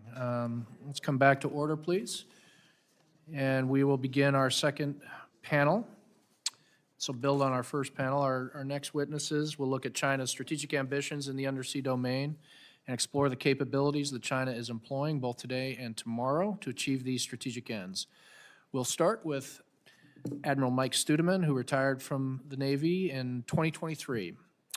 Over Admiral Studman's 35-year Navy career, he served in a variety of senior intelligence roles, including preceding Admiral Brooks as the commander of the Office of Navy Intelligence and the director of National Maritime Intelligence Integration Office. Prior to that, he served as director of intelligence at both U.S. Indo-PACOM and U.S. Southern Command, and as the commander of the Joint Intelligence Operations Center for U.S. Cyber Command. Admiral Studman will focus on China's undersea strategy and some of the capabilities they are employing to support that strategy. We'll next hear from Dr. Michael Horowitz, who will join us virtually. He is the director of Perry Worldhouse and the Richard Perry Professor at the University of Pennsylvania. Over the course of his career, Dr. Horowitz has served in multiple roles at the Pentagon, including as Deputy Assistant Secretary of Defense for Force Development and Emerging Capabilities. He'll be speaking with us about different military concepts and how China is thinking about leveraging emerging technologies in the undersea domain. Thank you all very much for your testimony, and we look forward to your remarks. And Admiral Studman, we'll begin with you. Great. Good morning, Chairman Shriver, Vice Chairman Kayakin, and distinguished members of the Commission. Thank you for the opportunity to appear before you to discuss undersea issues. I'd like to build on the excellent testimonies of Admiral Seif and Brooks and first offer a strategic perspective regarding China's approach to maritime matters, of which the undersea is an important subset. We must first acknowledge how deeply China has invested in its quest to rule the waves, particularly in places that matter to Beijing, all part of its grand strategy. This ambition comes from the very top. Xi Jinping has proven himself China's first great maritime statesman and has arguably been the strongest proponent of maritime power of any world leader. Xi has helped complete China's swing from its long-standing continental focus to become the world's foremost maritime power. Xi understands that great powers have largely been dominant sea powers. Xi regularly exhorts his people to enlarge China's access to maritime strongpoints around the world, secure China's perceived offshore rights, and protect China's nautical gateways. Massive state-directed investments have been made over decades to strengthen China's ability to expand its strategic space, extend and protect its lifelines to global goods and markets, exploit the blue economy to meet China's growing resource needs, dominate major tracts of the first island chain, and ready the country for high-intensity combat. Indeed, China's efforts to expand its civil presence over, on, and under the ocean from the polar regions to the distant seas continue at a breakneck pace. China now boasts the world's largest navy, coast guard, maritime militia, deep-sea diving force, fishing fleet, and marine scientific research fleet. It also enjoys the most expansive ownership and operational control regime of global ports of any nation. While America remains a great naval power, China will remain the world's preeminent maritime power for many years to come. The main takeaway I hope to share up front is that from China's perspective, preponderant maritime strength conveys technological, economic, commercial, military, and political advantage. To them, the undersea environment isn't simply a dimension of military operations related to a few territorial disputes, as important as they may be. Beijing sees the undersea domain as a priceless frontier that is integral to China's overarching ambition to win the ultimate geopolitical contestation of the 21st century. By strengthening its hand in undersea exploration, resource extraction, and global partnerships on shared areas of scientific and economic interest, China intends to enlarge its comprehensive national power, expand its global throw weight, and over the long run, outcompete the U.S. as the world's strongest techno-economic superpower. I'd like to shift and discuss perhaps another underappreciated aspect of China's maritime trajectory and point out that we have mounting undersea challenges across multiple fronts. The previous witnesses already described the vast array of systems in the Chinese inventory that will form elements of China's undersea Great Wall and Blue Water Information Network to deliver on Xi's mandate that he issued in 2014 to create a, quote, impregnable wall for border and ocean defense, unquote. The PLA is investing in every type of capability to improve its undersea, anti-area, anti-access denial capabilities. The PLA intends to net a wide family of its systems together, then use AI and so-called algorithmic warfare to find, fix, and finish U.S. and allied forces, or at least delay, distract, or dilute our operations. While we must evolve smartly to deal with these rising challenges, we must also remain sensitive to Chinese cleverness and risk-taking elsewhere, not just inside and along the first island chain, but further afield out to the far seas and even inside U.S. and allied waters. China's core doctrine of multi-domain precision warfare involves systems of systems, destruction of key enemy assets wherever they may be.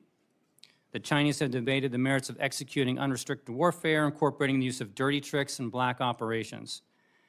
As such, we need to be prepared for the Chinese to engage in a combination of symmetric and asymmetric activities that might include the following, some of which could be executed today, others within the next decade. 1, Chinese cruise missile-equipped subs gradually expanding their operational arcs into U.S. home waters, not just up to Guam or to the Hawaiian Islands, but to the U.S. West Coast and along our northern tier in the Arctic, possibly timed coincidentally with Russian sub-patrols. 2, severing or manipulation of U.S. seabed cables, sound surveillance systems, or energy lifelines. 3, COSCO ships or other ghost fleet merchant ships dropping leave-behind seafloor sensors or munitions along critical sea lines of communication. 4, Chinese sleeper cells in the United States that could use commercial waterborne drones for sensing or sabotage near or inside U.S. bases or ports. 5, development of a Chinese version of a Russian Poseidon torpedo with transoceanic capability that could threaten our coasts.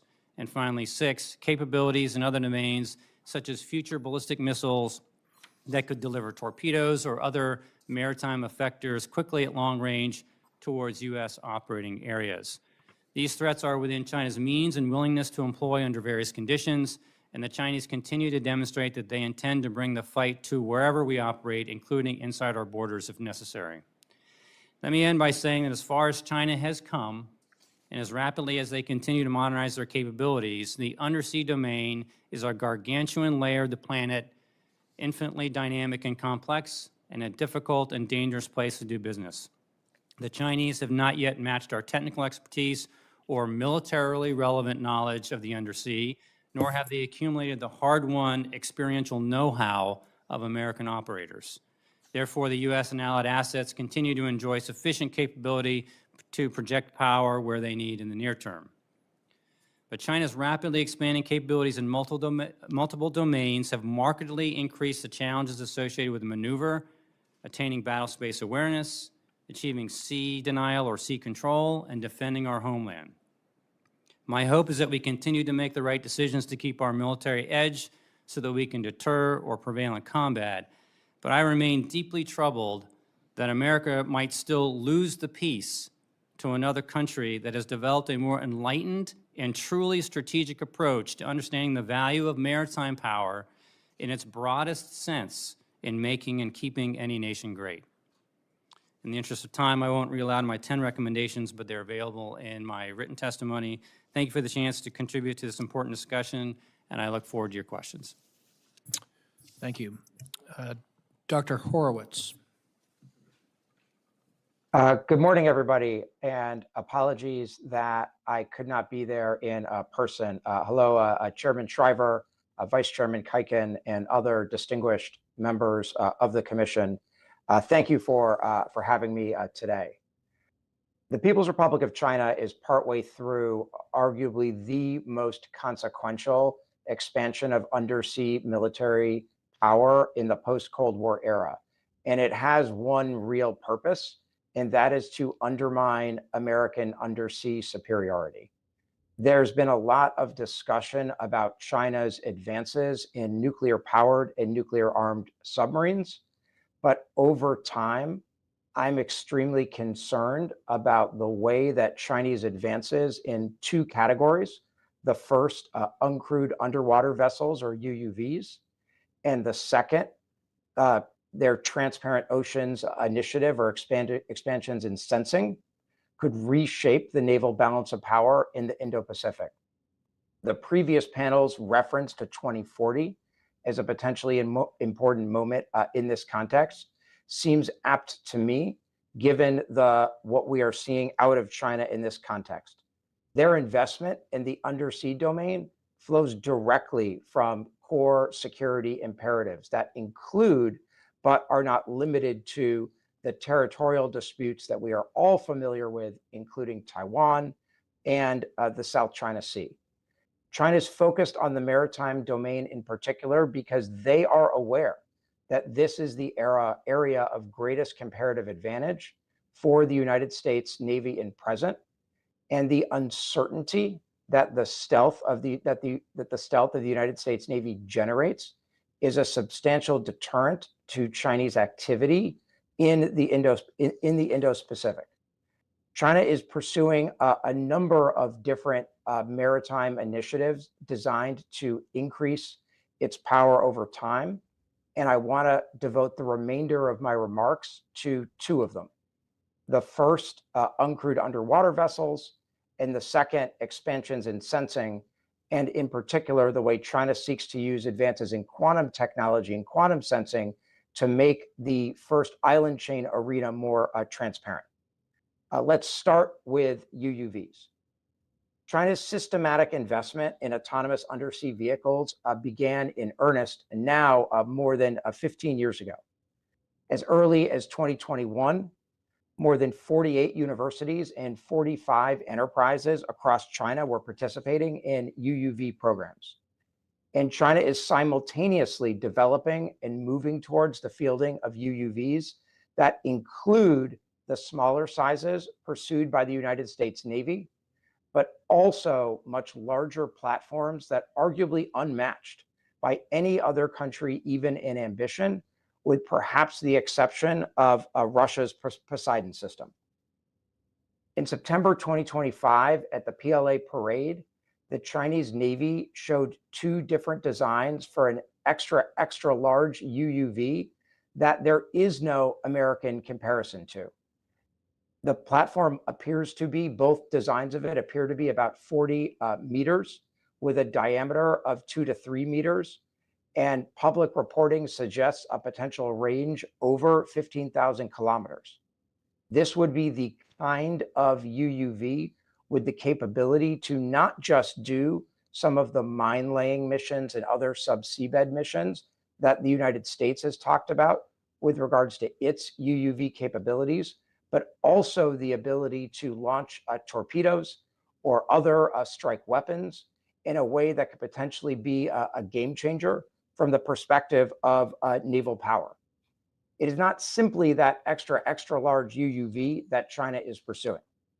China has a range of other programs, including two programs, the AJX-002 and the HSU-100, that are around the size, although slightly smaller, of the largest American UUV program at present, the Orca. But at least one of them appears to have an attribute that the Orca does not, which is the ability to launch torpedoes. This shows the way that China is not simply developing UUVs for their own sake, but pursuing them and pursuing mission sets for them that are more ambitious, frankly, than what the United States Navy has been doing at present. And given that UUVs are cheaper and faster to produce than traditional nuclear-powered submarines or even larger diesel-electric submarines, it means that they will have the ability to iterate on these systems over time and over the next 10 to 15 years. And so just as when we look at arenas like anti-ship ballistic missiles and anti-ship cruise missiles, that China has iterated with generations of systems quickly over time, we should expect the same thing in the UUV arena. Shifting to sensing, China's UUV program is part of a package of undersea developments that is sometimes described as China's transparent ocean strategy. It consists of multiple layers from subseabed all the way to space, with the goal being to gain greater sensing capacity in the Indo-Pacific to be able to detect movements of American submarines over time. They seek to use this to develop a seamless kill web that could do exactly what the United States military wants to do undersea, take advantages of emerging capabilities and use them to improve their striking power. So China's anti-submarine warfare programs would be accelerated by successful deployment of the sensing packages laid out in the Transparent Oceans Initiative. They seek to turbocharge this with advances in quantum sensing. Just as in artificial intelligence, China is competing with the US for leadership in quantum technologies. While there are questions about whether China's model of research in quantum will succeed, and it's unclear whether there's a Chinese counterpart in the quantum arena that is to something like DeepSeek in the artificial intelligence arena, after cryptography, sensing is one of the obvious areas where there could be quantum payoffs. And China's attempting to use drone-mounted quantum sensors that would enable them to detect small movements in relatively shallow waters, making areas like the Taiwan Strait and the South China Sea obvious areas of applicability for a quantum sensing network. This is an area that China is investing a lot in, and we should expect more in the future. I'd wrap up my opening remarks by saying and re-emphasizing that China is not just attempting to challenge American undersea superiority today, but is planning for tomorrow. They are pursuing advances in emerging capabilities designed to give them the ability to detect and defeat American submarines and other undersea assets in the first island chain, but beyond that as well. This is a vital national interest that the United States needs to pay more attention to. Thank you very much, and I look forward to your questions. Thank you, Dr. Horowitz. For my commissioner colleagues, we're going to go reverse alphabetical order this time after the chair and vice chair. So we'll kick to you after our questions. Let me start with Admiral Studman. Thanks again for your testimony. And we've been the beneficiary of your input and your visits, and you've helped us get smarter beyond just this testimony. So I want to ask you a question about the trajectory we're on and the ability to create a net assessment in which we would have a high degree of confidence that we understand the deltas and in particular the trajectory where it would leave us. But that, as you've pointed out, is relying on having a very good understanding of RED and understanding its trajectory. So similar to what I asked Admiral Brooks, where do you see the gaps, and closing those gaps of knowledge and intelligence, is that a matter of dedicating more resources? Is that reapportioning intelligence resources to more to the China challenge? What's your take on all that? U.S. intelligence has been surprised by the Chinese in too many warfare areas over too many years. We see things that are fielded faster than we thought, technological breakthroughs in key areas. And so this is a result of China with a very extreme secretive culture, successfully thwarting some of our best efforts to understand what's going on. We do not know enough about what's happening in China's R&D base so that we can go upstream to see the early and faint traces of something that's developing that may be fielded later on. And so we need to do a much better job of covering down across multiple sectors in China. It's a huge labyrinthine kind of complex, industrial, military, financial complex. It's hard to know, but that should not deter us from putting the right resources there to truly understanding it. You need the lead time to be able to develop counters or mitigations once you have a sense of what's developing in a certain adversary ecosystem. And frankly, we don't have enough insight there to be able to deliver that to the acquisition community or operators to make sure that we're ready for anything that may come down the pipeline. Net assessment is critical. I think we have too little net assessment going on. The intelligence community has sort of stiff-armed doing that. The operator and procurement and acquisition community typically has the best models and will incorporate the red to then kind of fuse the red and the blue and others. And I think we need to have more net assessment in more places. To get net assessment to be done with the highest quality output, you need the highest quality input, which means that you need to be able to understand exactly what all of these technologies are that the Chinese are putting in the water or on the surface or in the air and space. And we, frankly, don't have enough intel there to make sure that we have 100% omniscience on those things. So we have to work even harder to be able to get the foreign material acquisition and then exploitation and those circles running fast. But you need intelligence from every source. I believe we don't maximize the use of open sources the way that we should.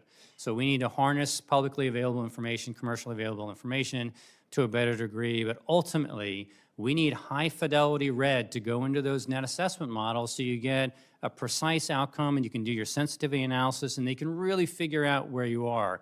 Anybody that might speculate what the undersea domain may look like in a few years, I think is, skating on very thin ice. We don't know enough. We have to set ourselves up to know more and then constantly understand that dynamic to see who's accelerating in other areas and who may be being passed or maintaining a sufficient advantage. Thank you. Dr. Horowitz, of the two areas you chose to focus on, you focused on the Transparent Ocean Initiative that China has undertaken. And again, I'll channel Admiral Studman from a previous conversation that we had. It's not a binary, you're opaque and then you're transparent. It's opaque to translucent to something close to more transparent and so on and so forth. So in terms of where they are now and where they could be in, say, 5 years, are there greater risks in terms of their sensing, detecting, sensing, tracking that fall short of a completely transparent ocean? That's a great question. I think they are improving right now, but aren't there yet. They're in placing sensors, but are facing some of the challenges that we all would expect, and that Admiral Studman's also well familiar with, which is some of the difficulties in communication undersea, and that particularly when it comes to placing sensors and networking them together, there's a difference between sensors that get information and then the ability to communicate that information and make it actionable if you wanted to do something about it. And it's that connection between sensing and action that I think is proving the most challenging for us and frankly for them. That's why in a couple of other contexts related to artificial intelligence, I've been skeptical about the prospects for a truly transparent oceans developing. I do think that the smaller the spaces that we are trying to move our submarines in, and within the first island chain, you can get into some pretty tight spaces, the higher the probability they have of making progress within the next few years, particularly given their willingness to flood the zone in some ways with sensing, and then figure out how to use it later. But as Admiral Studman said, there's a great deal of uncertainty in this context. Thank you. Maybe if there's more time, come back to you, Admiral Studman, to add on to that. But Vice Chair Kuiken. Thank you, Commissioner Shriver. It's always good to have a panel with two mics. The recommendations you have, Admiral Studman, says to supercharge the maritime industrial base and workforce. It's your first recommendation. This is something that I heard about the entire time I was on Capitol Hill. And we always thought about it in the context of the submarine industrial base and the submarine workforce. In the unmanned system workforce, sort of in the context of unmanned systems, should we think about it as the same industrial base or a different industrial base, or that there's some sort of Venn diagram? Just would welcome your sort of thoughts on that, because I think it's a possible distinction as we think about this problem. Yeah, I would prefer it to be the answer E, all of the above. And so I do think for some of the shipyards, traditional shipbuilders are working on major platforms. There can be things that are incorporated there to take their best practices and using the existing industrial base. But we're definitely going to need more rapid manufacturing facilities focused on underwater capabilities. It's not just, UUVs, it's the kinds of things that we'll build out underwater infrastructure on the seabed with seabed, stations that may be connected, charging stations, for example, and other types of capabilities from sensing to mining to the use of firepower. All of those things need to be part of what we build as a nation if we truly want to take advantage of the oceans in our economy and in our security front. That's really helpful. I appreciated your Can comments. I jump in on one piece there? Oh, sure, Mike. I was Just going to come to you the question, but if you want to jump in, go for it. Just to say, I think that you're absolutely right what you're implying, which is there's a substantial difference between what the industrial base might look like for UUVs or for USVs. And that's especially true for things more at the very small, at the smaller kind of frigate size that you might, kind of the max size that you could build in yacht yards. Because one of the challenges is even if we improve the workforce and this in the main sub-industrial base, the orders and sort of size of the yards means that you're already backed up for a really long time.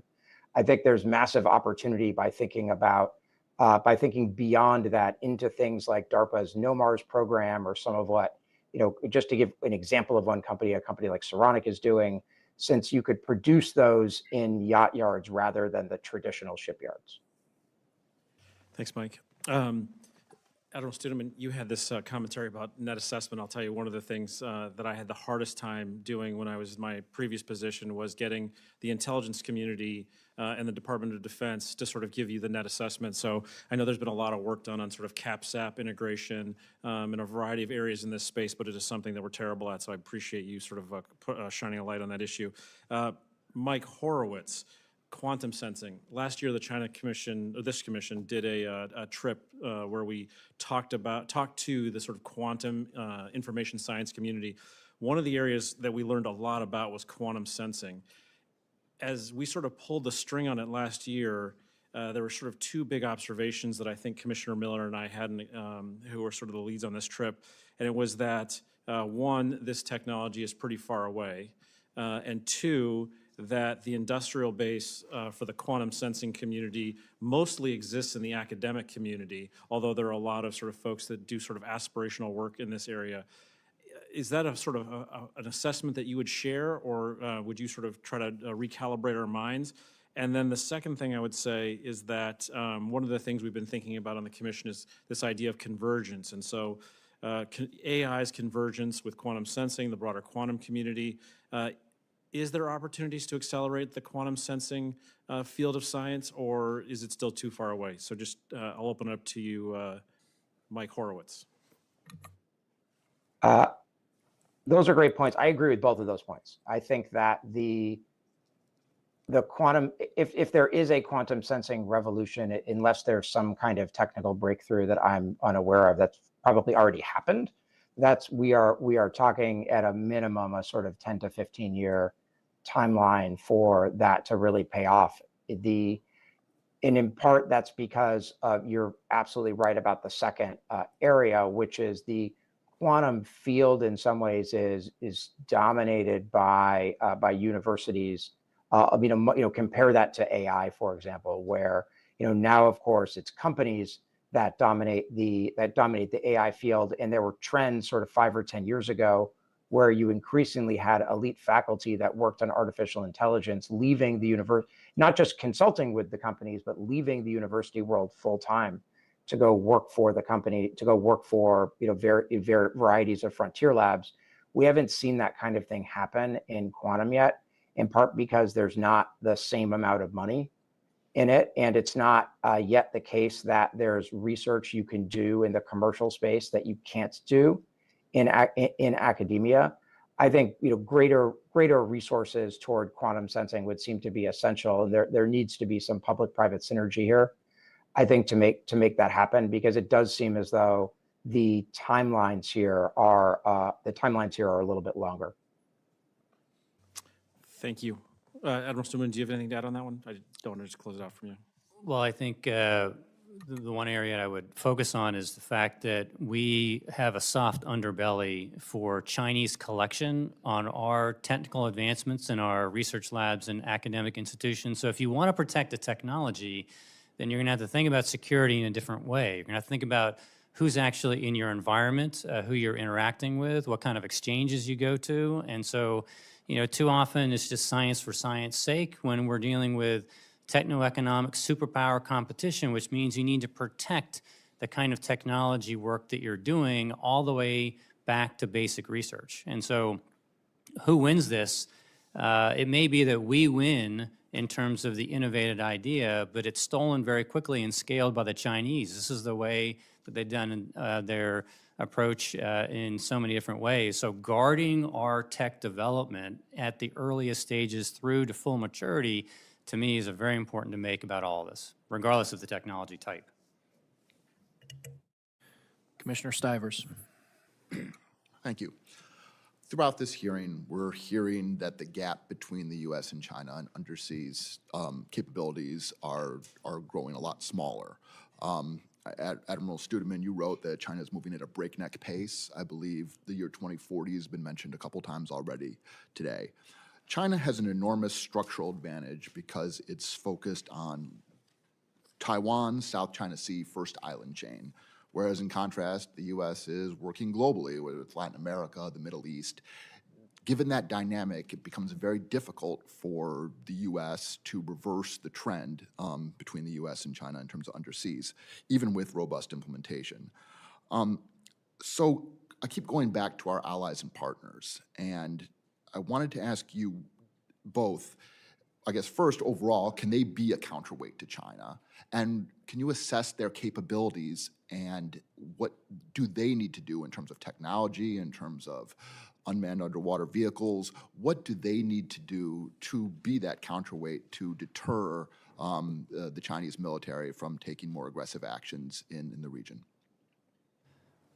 Commissioner, I think that's exactly the line of thinking we need to have. We need to do everything in our power to maintain coalitions of willing partners across multiple levels.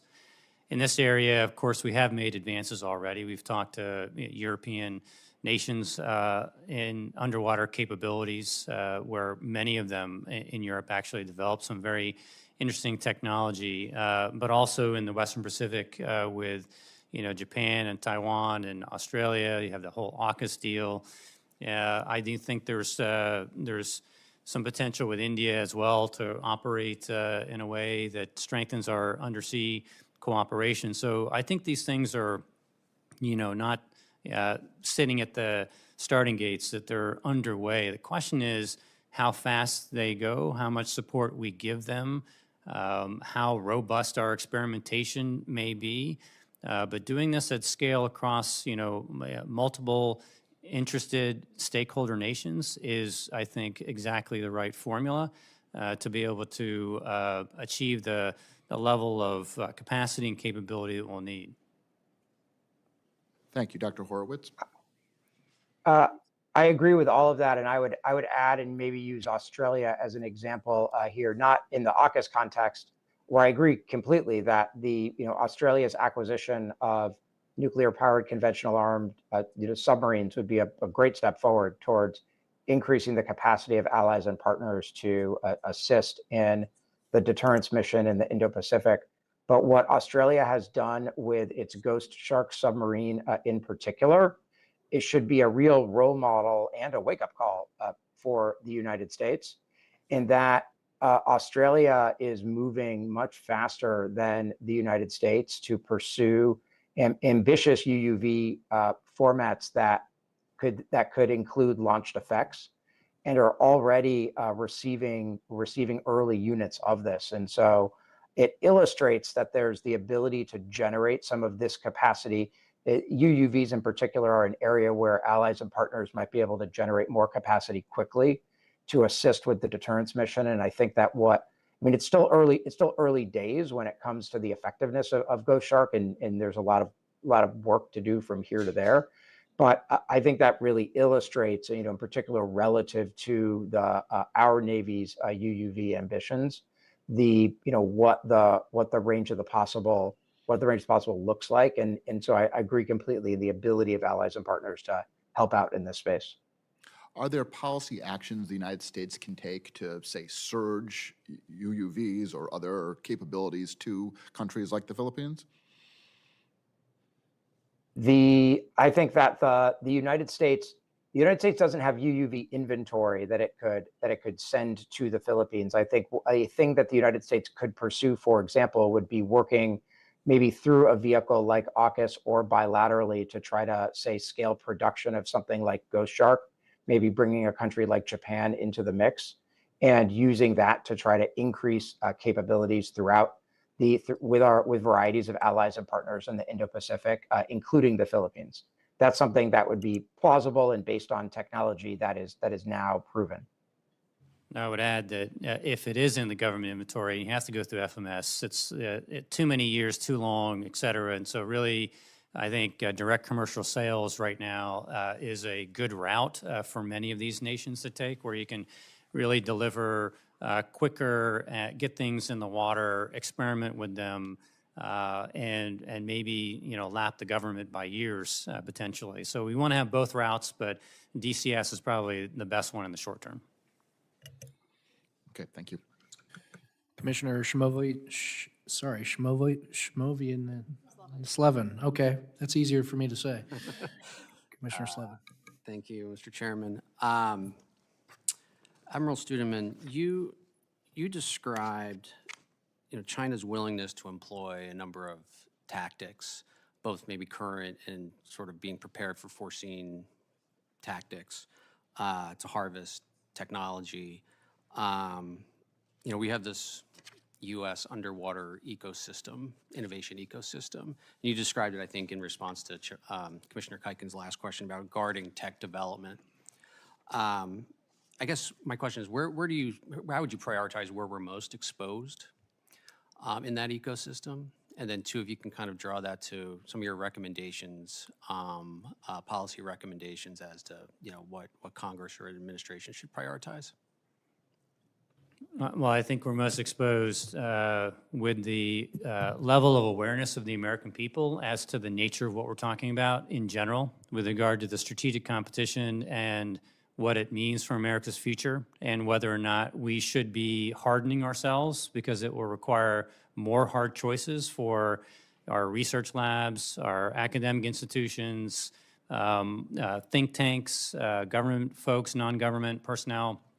So we just haven't had a conversation with the country. We're distracted. We're not told that this is sort of the top priority of the 21st century to deal with this level of a nation-state challenge. And it's really not just one nation-state. It's multiple red nations that aim to see the U.S. decline. So I wish we would get to this conversation as a nation, and I wish we would actually have a comprehensive campaign by which we would harden ourselves and our allies and partners to be able to understand what's at stake. And so I think that's probably the most important aspect of this, to say that technologically speaking, they inhabit our system and we don't inhabit theirs, right? And they're very good at theft as well as legitimate purchases and acquisition of knowledge. And this ultimately creates the capability, I think, that you want to talk about. So if you can't do that first part, you're not going to be able to actually protect yourself in the end game, right, of things that are actually manifest, that they're, actual capabilities that the Chinese can use against us.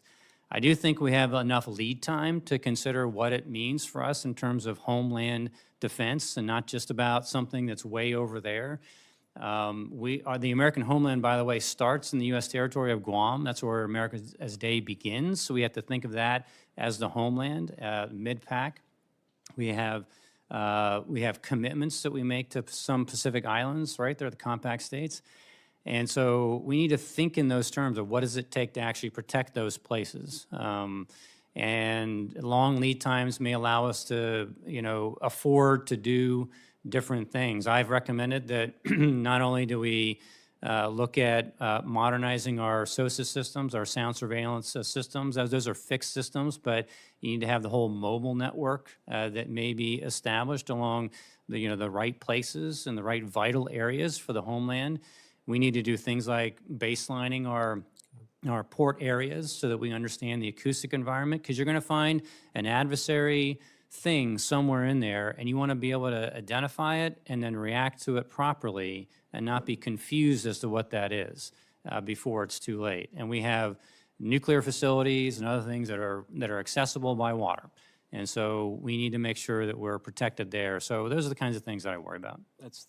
Dr. Horowitz, any reaction to that or anything that you would add, particularly the point about our institutions needing to harden themselves a bit, as Admiral Studman described?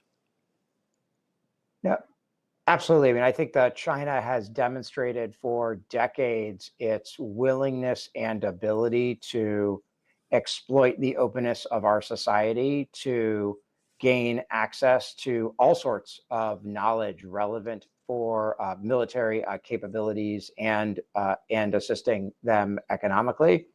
Our openness is a strength, and so this is our great strength. This is why America is the greatest engine of innovation the world has ever seen.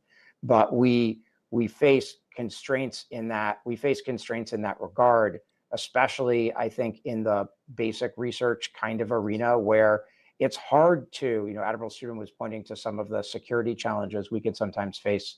It's hard to close things off or even advocate for closing things off in some cases, because the impact might be to undermine the ability of some of our great institutions to pursue many of the innovations that they have been pursuing. And so there's a balance here, and it's been really challenging for the United States to, I think, recognize some of these security threats and act against them. But there's clearly more we need to do in that arena. Great. Okay. Thank you. Thank you both. Commissioner Schmavonian, just like it's spelled. It is just like it's spelled. Thank you. Admiral Studman, I really appreciate one of the recommendations that you provided regarding raising awareness around China leveraging its merchant ship fleet, its fishing vessels, some of its other, what we would describe as civilian capabilities, and the risks that are potentially associated with that. Could you unpack what those risks might look like in practical terms for us to better understand? Well, you've already seen a taste of sort of Chinese black operations, probably done in concert with Russia, with some of the merchant ships dragging their anchors through the Baltic and destroying cables and energy, lines there. And so I would expect that sort of the Russian tactics and techniques on this are probably being shared with the Chinese as they deepen their relationship. And so many people are obsessed on the so-called gray zone. You need to be equally conscious of the black zone. In other words, there's ambiguous behavior, and then there's things that are designed not to leave any fingerprints, or did the event even happen, right? And that's where the Chinese, think a lot about what their options and capabilities should be. If you think about a Costco ship that comes through, look, we know that there are sort of party committees, that they have probably intel collection capability on some or many of those, that they are traversing our port system all over the place. And so when we think about, a contingency, we would need to think about how we would forestall access by those kinds of vessels that could have, look, you can put anything in a container, right? You can drop anything over the side, or you can create all sorts of cavities inside merchant ships to do things that on the surface don't look like they're doing anything, but underwater there's some significant action taking place. And so whether it's divers, whether it's mines, whether it's sensors, whether it's torpedoes or what have you, we need to be thinking unconventionally about these things and without a geographic constraint, because our adversary thinks along these lines. Thank you. Dr. Horowitz, anything you'd like to add to that? I agree with that completely. I think that the sub-seabed threat in particular from China has not gotten as much play as the sub-seabed threat from Russia. But Ben Schmidt, who's another researcher at the University of Pennsylvania, has done some extensive work on the sub-seabed topic that I'd certainly recommend to any of the commissioners. And I think that this challenge is enormous and illustrates, exactly that gray-black distinction that Admiral Studman suggested. Right, thank you. Admiral Studman, I really appreciate your raising maritime strength versus naval strength and the risks associated with, frankly, the United States allowing our maritime strength to atrophy over the last several decades, and that obviously takes time to build back. Are there specific areas that you would recommend of particular focus in the maritime space as we continue to build out our naval power as well? Yeah, I do think, if you take a look at the Chinese commercial fleet, 12,000 plus, vessels, and we have a few hundred U.S. flagged. I mean, you're not going to catch up with that probably ever, right? But I do think we need to expand our merchant marine cadre, right, and the number of U.S. built or cooperatively built, ships that we can have guaranteed, access to provide a variety of different functions that relate to, our economy over time, regardless of sort of the contingency. And so I think we do need to, strengthen those endemic capabilities that should be part of a great nation. And I do think that, the president, the executive orders that have been issued about how to rebuild the maritime industry, those things should be campaigned on, intensified, followed through with thoroughly, because everything that was outlined in that, initial executive order needs to be part of our future there. And I hope we robustly pursue it under this administration and regardless of whatever administration may follow, to continue to keep the knots up in producing, what's described, because I do think that that was a very accurate assessment, a diagnosis of where we are, and we have too many infirmities and where we need to be. Thank you. Commissioner Price. Thank you, and thank you to both of our witnesses for being here today. I want to further pull on this string of what I keep thinking of is perhaps we have a lack of imagination on where we should be concerned. So, Admiral Studman, you have one particular paragraph where you talked about how China is also masterminding the ability to legitimately buy and illicitly steal technology. I'm trying to get my head around what you've alluded to and the need to harden our institutions. Do you have examples that you can share, or a particular example where this stands out? So when I was wearing a uniform, I was once asked about something similar, and I talked with the Naval Criminal Investigative Service to find out exactly how many cases of what kinds of naval technology the Chinese have been licitly or illicitly been after. And it turns out that I had to go onto the second page, and I was not done with the amount of aggressive Chinese collection by any means possible to go after naval technology. That's just one warfare area, right? This is spread across all of, our different sectors, whether it's aerospace, all the way through land warfare, cyber, electromagnetic, et cetera. Look, this is a massive sort of millions and millions of grains of sand, collection by hook or by crook that targets almost every pertinent technology that exists if it's relevant for building one's economy, developing one's own technological power, or if it's building military power outright. So this is the way of the Chinese. And so, if you're looking at specific technologies, it's better to ask what technology has not been, pursued, because you may get a few items. And is it from relationships with research institutions, from manufacturers, from the corporate world, or all of the above? All the above.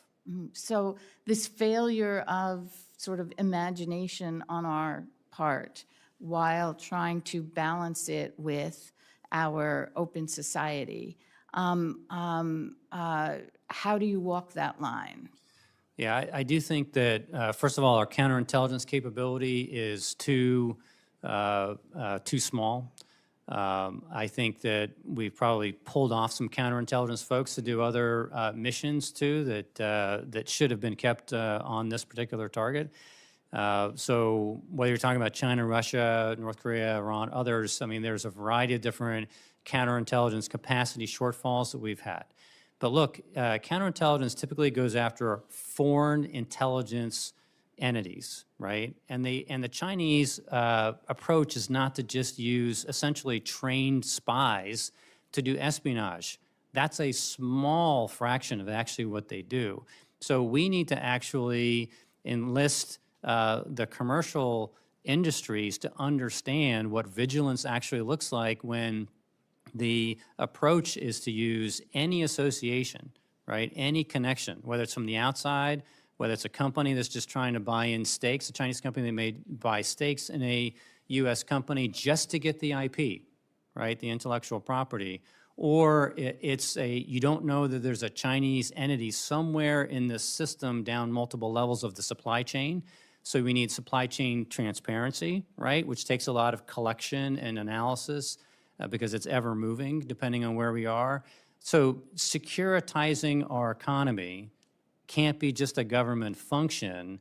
It will require us to make the case to American companies, no matter their size, and to help incentivize what they do to protect themselves. So this is a security issue, not just a counterintelligence issue, but that's the way to start, you know, maybe putting a lens on this to understand exactly that civ mil fusion on the Chinese side means it doesn't matter how they get it, it ends up being fused back on the Chinese side for capabilities that then they scale much faster than we can. Particularly related to ports, are we paying enough attention? This commission has talked about it a lot over the last few years, but would you comment on that? Yeah, I commented on baselining some non-traditional things like what is the acoustic environment and how do you sample that over time to make sure you have a good baseline so you can detect anomalies? How do you make sure that we can actually do three-dimensional support of, you know, vital areas? The Coast Guard and Homeland Security, FBI, and others have been very attuned to buying Chinese cranes, let's say, other capabilities that have an ability to phone home. And I think we have some initiatives underway to make sure that we're not dependent on Chinese technology that they use in commercial ports. But many states, you know, still have that tech there. It'll take them years to back out of commitments they made for cheap, you know, Chinese port technology. So there are multiple ways this shows up. I do believe we have some visibility on those, and I hope we're pursuing in a campaign way a way to de-risk. Thank you. Commissioner Miller. Thank you, Chairman Shriver. One topic that we spent very little time talking about so far has been torpedoes. I understand that the Chinese are working on a new heavyweight torpedo. There have been advances in supercavitation for years. Question for both of you, how much time do you spend worrying about Chinese torpedo advances? Well, it was my life for many years, so it hasn't slipped from my mind. And I mentioned that with regard to the transoceanic torpedo, so that you can look lightweight torpedoes in numbers and placed in the right areas can be devastating as well. And so you don't disregard any of that. But we do need to be mindful, and this goes back to the, you know, China-Russia connection, whether or not, you know, the Russians would make the Chinese privy to everything that they've learned about their Status 6 or Poseidon torpedo, which is a nuclear powered, nuclear-armed torpedo that can go across entire oceans at depth, let's say about 3,000 feet, at high speed, you know, 100+ miles an hour. What is the challenge of detecting it and dealing with something of that nature? Whether it's conventional or nuclear, that's not just a STRATCOM question, right? This is a question we need to take a look at, and we need to have a fine-tuned understanding of exactly, therefore, the Russians may be sharing with the Chinese in this kind of strategic weaponry, right? And so we have to look at the entire family, but I do worry about some more than others. The Chinese, if you look at, it's not just the torpedo technology in this context. Something like the YJ-19, which is a hypersonic designed to be launched from Chinese torpedo tubes, I think is another example of a kind of technology they're working on in this context. And they're also looking at, in the same way that the United States is looking at this in some context, edge compute and what they can do with edge compute in some of their new heavyweight torpedoes to make them smarter and more accurate, especially on at longer ranges. And I would just double tap what Admiral Studman said about the Poseidon, which is a incredibly dangerous way of piece of military technology. At the end of the day, at least I'm not familiar with any evidence China has said they would replicate it in the short term, but it certainly seems plausible that they might think about that over time.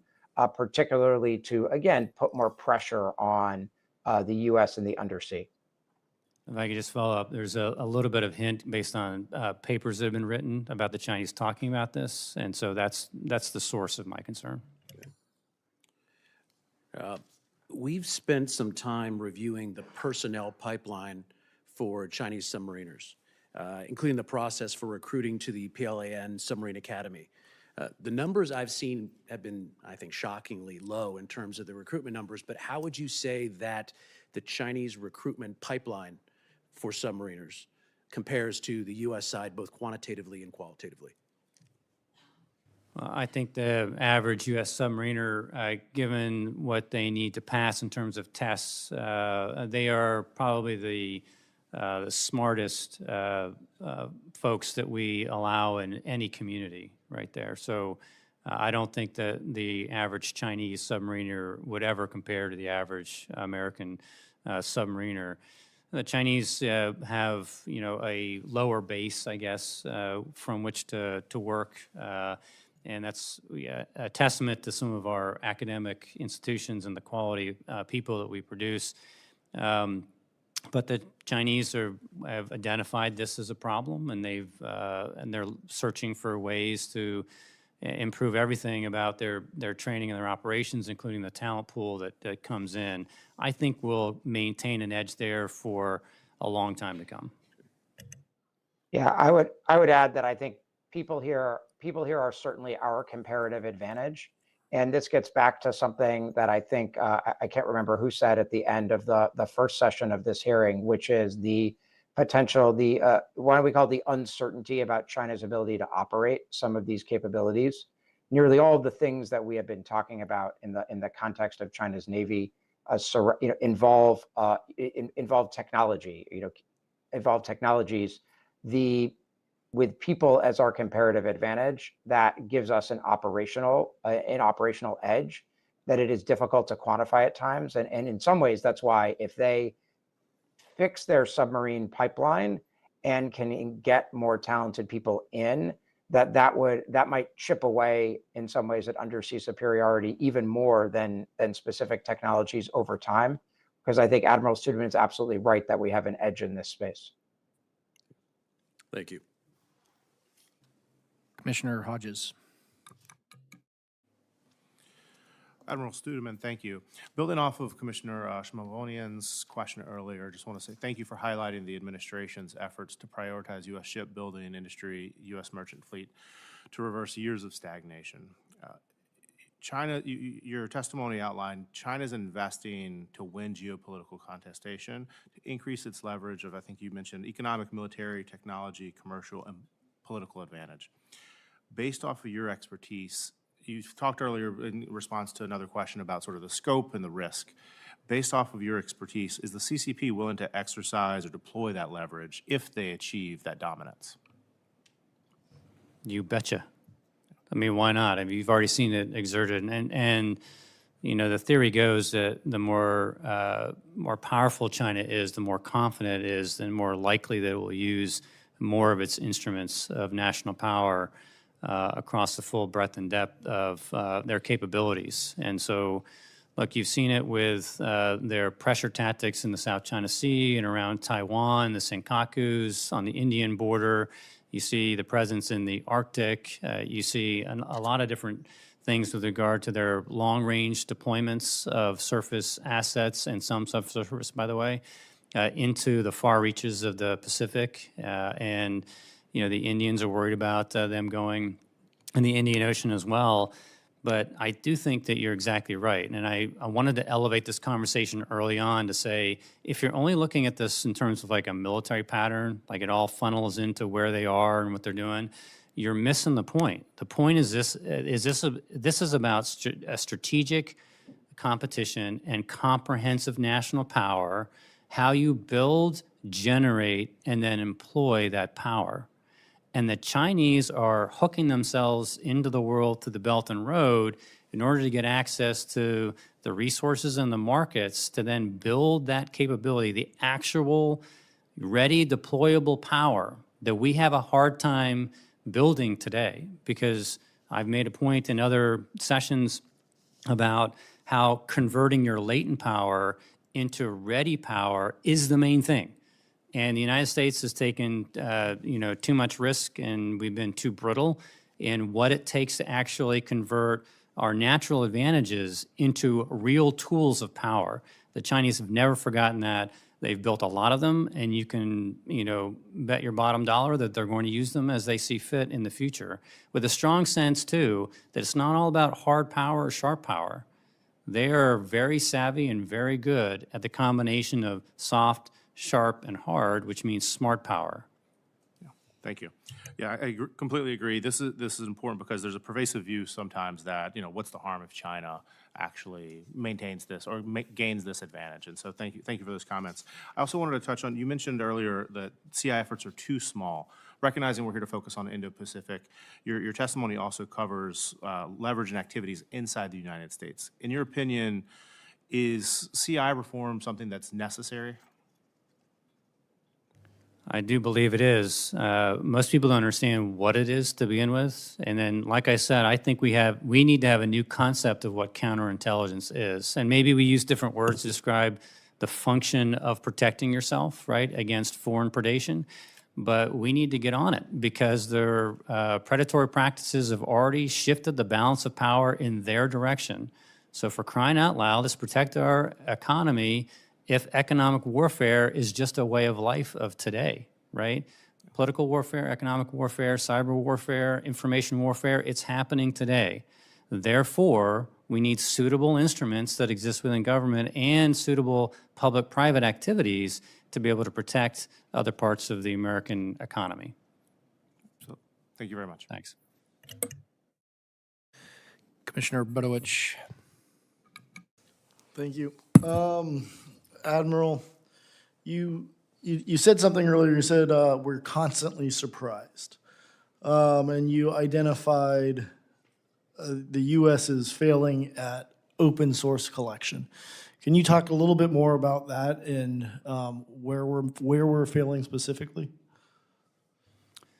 We've made strides. I don't want to knock those who are working very hard within the intelligence community and the government with attempts to be able to harness all that, with deals that have been made with commercial companies, with the onboarding of artificial intelligence. There's been an alacrity that we've seen, particularly lately. And so we're on the move in this regard, right?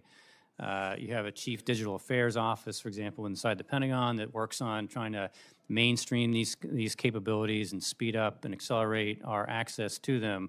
But, we, for years, frankly, didn't value the open sources the way that we should have. The amount of knowledge in the world that is created every given day is going to be tremendous, but most of that is actually accessible in the open source environment.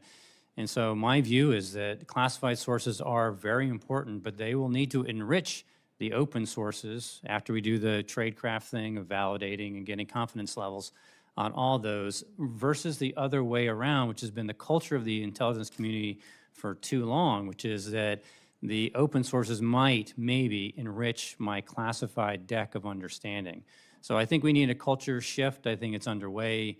Probably not happening fast enough for my taste, but I do think that a lot of enlightened people are trying to get after it.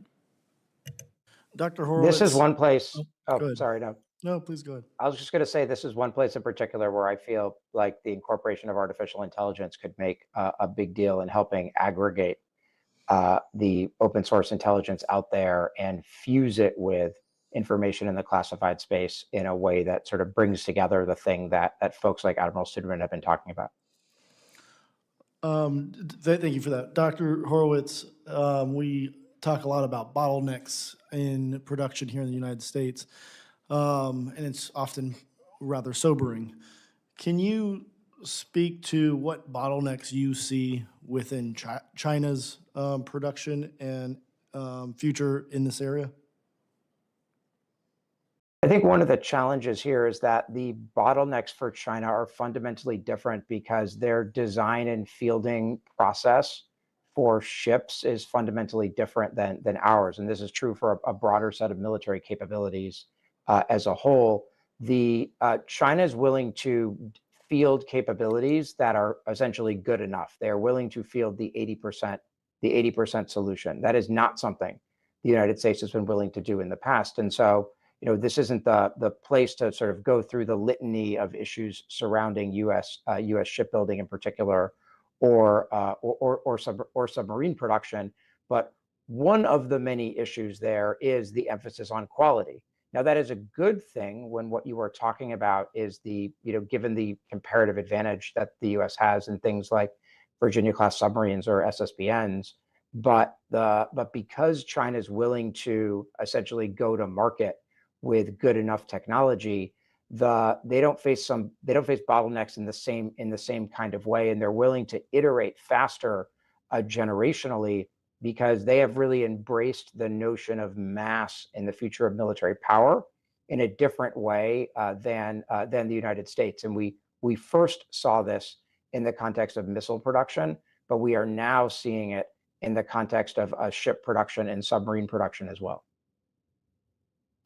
I was hoping to elicit a more optimistic or encouraging feedback, but I appreciate your response. That's all I have. It doesn't mean that they're. I mean, if you want something more optimistic, I will tell you. You don't have to give it to me. It's okay.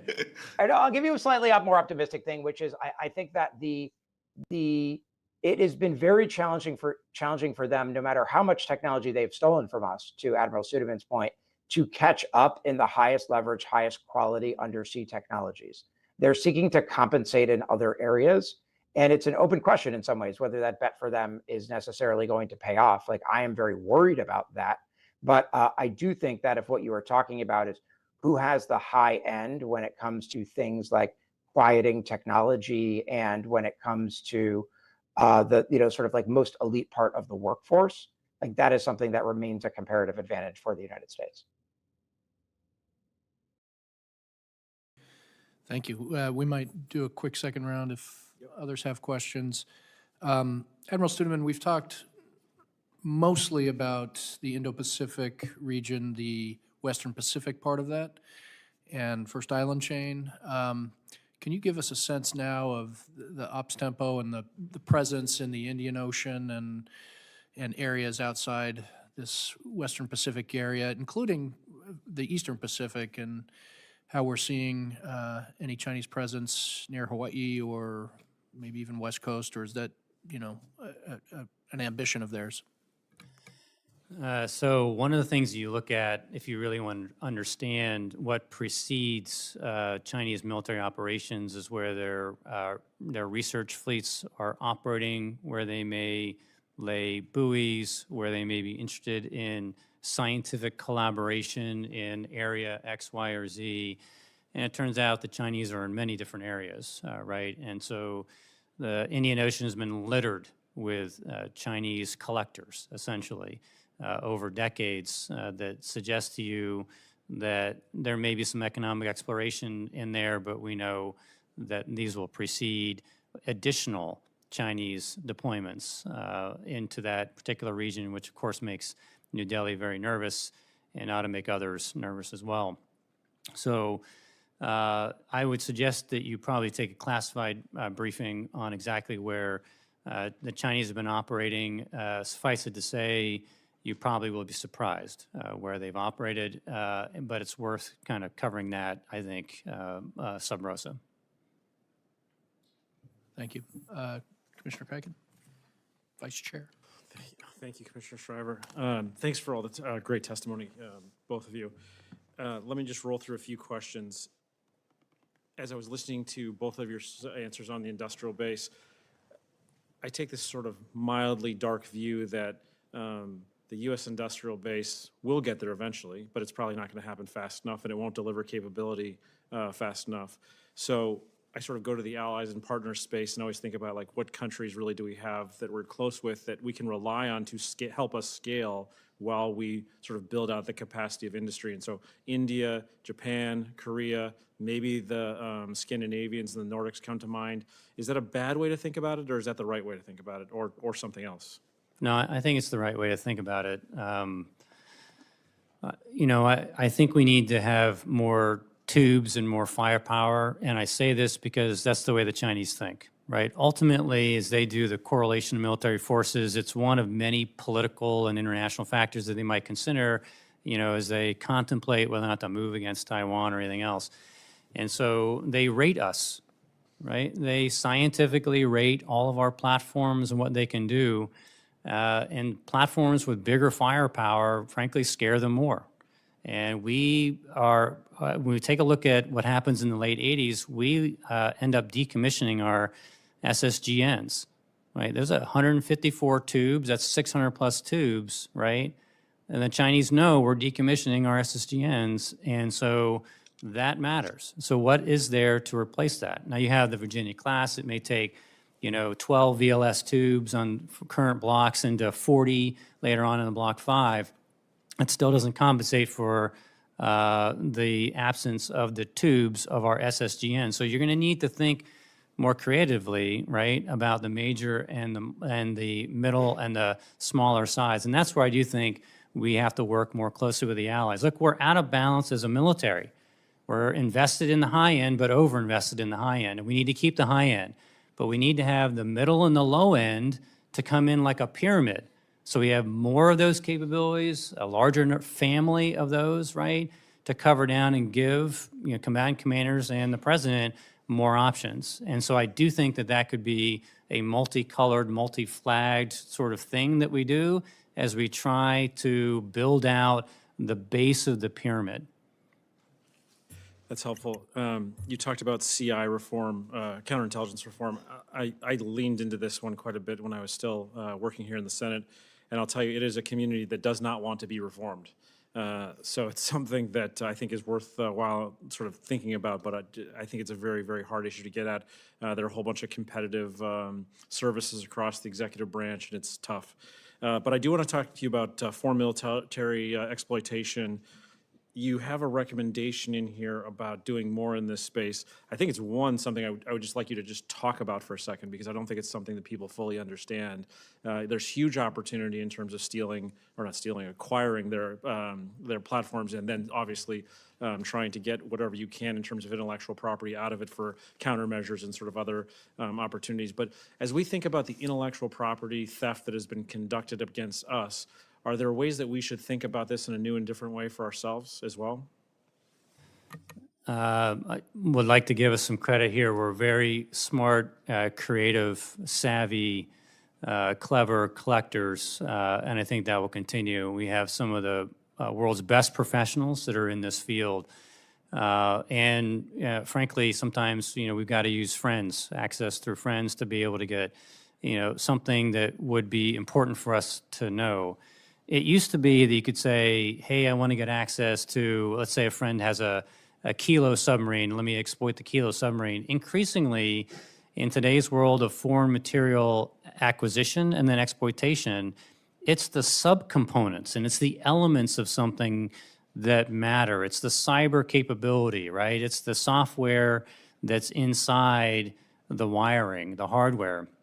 And so that's where it gets really complex for us. It's really difficult because it's, like climbing Mount Everest. Of all the things that you want to have, you want to prioritize the most important, but increasingly they are critical elements of a target system, not simply how fast does it go, what's its endurance, et cetera, right? And so it's getting more and more complicated as technology becomes more sophisticated, and we need, I think, to create more support for that area, because if you can't get that right, you don't know exactly how that red system operates. Therefore, you may underrate it, and it could lead to the loss of American lives later on, right? We need to create counters and mitigators. We need to understand systems thoroughly to accurately characterize the danger that exists for us. And it's not just about the individual things, of course. It's about all the networks that connect these things together. So what is the algorithmic solution for them as they develop a way to interconnect all these capabilities? Thank you. Hopefully my magnanimous chair will let me ask another question just before we wrap up. You talked about open source, and one of the things that was always striking to me when I left my last position was how much was actually available in the open source space. Thing one. Thing two, this is an issue that we've been trying to get after since 9/11. After 9/11, I've heard no sort of new ideas or sort of novel approaches here. Everybody says, oh, we should fuse the things that are on the high side with the low side. I mean, go tell a CIA analyst that and it won't ever happen, but they'd love to do it. Do you have any new ideas in this space that haven't been tried? I'd really sort of welcome your views there. And then I'll do this just so Commissioner Shriver doesn't get mad at me. Mr. Horowitz, you've done a lot of work historically on autonomous systems. You didn't really talk about it here, but I mean, this feels like one of these things that's just not ready for prime time. At least that's what we heard from Admiral Seif. How should we think about this? Because this is, we're seeing in Ukraine every day that this is the future. So how do we get there, and how do you think about it today? So I'll start with that first question, and I appreciate it because I do think that if government intends to do it all, government will fail, right? We have so many restrictions that have grown over the decades on what we can do with information that we don't know how to actually shed these rules. We've minimized ourselves into spaces that have prevented us from doing things at speed and with deep insight. And so I think we're going to need to depend more on commercial companies that, guess what, have a great deal of skill in acquiring massive amounts of information and deriving knowledge and insight. So the beauty of the future, in my view, is not to try to make government do anything. You can improve beyond where they are for sure, and some things are happening. But the real music, to me, the real symphonic effects you're going to get, the better knowledge you're going to acquire faster for the protective or the option effects that you need, come with trusting other companies to be in partnership with the U.S. government to provide what only they can provide, right? Because they may be better at actually anonymizing, metadata, so they never have to worry about getting a, U.S. name or, any U.S. information involved there. They figured it out, right, in many places. And so I think that's where we need to be more serious about what does our partnership look like with which companies that can actually, do this already today. Thanks.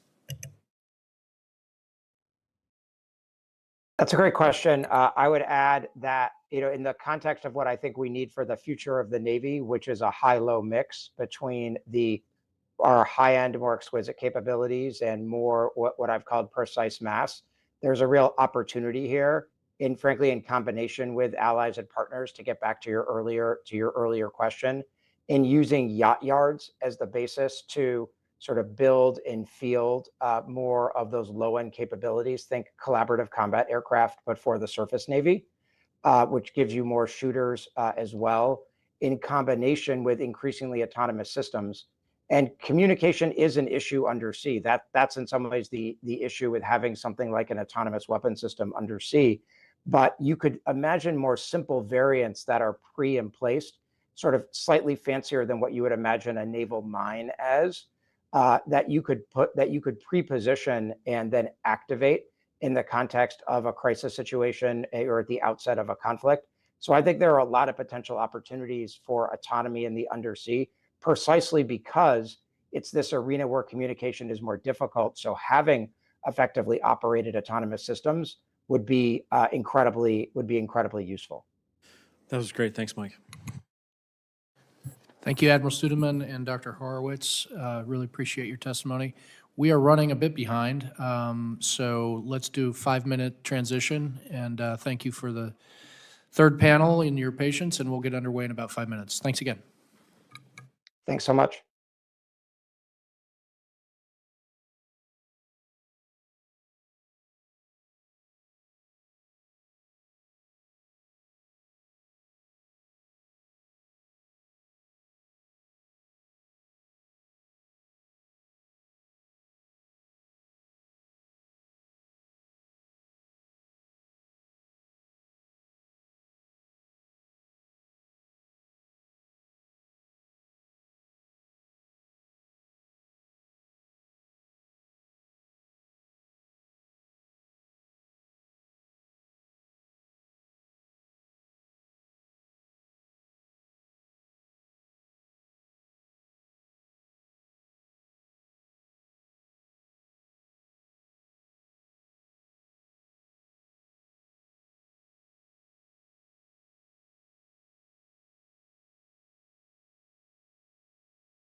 call us back to order. Good afternoon now, which we're probably way behind. I apologize. Shifting from the military environment, our next panel will focus on undersea infrastructure and strategic resources. More specifically, we'll hear experts speak about China's approach to subsea cables and seabed mining. Our first witness is Jason Xu, a senior fellow at the Hudson Institute. Our second witness is Dr. Seaver Wang, who currently serves as the Director of Climate and Energy at the Breakthrough Institute. Oops. And finally, we'll hear from David Calhoun, who's the Director of Barron. I'm going to ask the staff to put the longer statement in the record, so in the interest of time, I'll turn it over to the three of you for opening statements. And I should pick the order. Why don't we go to Dr. Xu first? It's probably what we agreed on, isn't it, Dr. Xu? Chair Shriver, Vice Chair Kagan, distinguished members of the Commission, it is an honor to appear before you today on what I believe is one of the most urgent security challenges facing Taiwan and the broader Indo-Pacific region: China's deliberate campaign against undersea cable infrastructure. As a former legislator in Taiwan and now a senior fellow at the Hudson Institute, my work has focused on technology, defense, and gray zone coercion. What we are witnessing under the sea is not an isolated maritime accident. It is a systematic pressure, calibrated, deniable, and escalating. Let me be clear. Subsea cable security is not a future risk. It is a present and accelerating danger. Subsea fiber optic cable carries roughly 97% of global intercontinental data traffic. Despite the image of the wireless world, nearly all the financial transactions, semiconductor coordination, military communication, and cloud infrastructure depend on the subsea cables. Taiwan connects to the world through just 24 undersea cables. These cables sustain Taiwan's semiconductor manufacturing, financial markets, civilian communication, government, and military command systems. A prolonged disruption would not only inconvenience 23 million people, one estimate places the economic cost at 55 million per day, before accounting for critical damage on global semiconductor supply chains. The Taiwan Strait is not just a geopolitical fault line. It is a data artery of global economy. In February 2023, two cables connecting Taiwan's Matsu Islands were cut within 6 days, first by a Chinese fishing vessel, then by a cargo ship dragging anchor.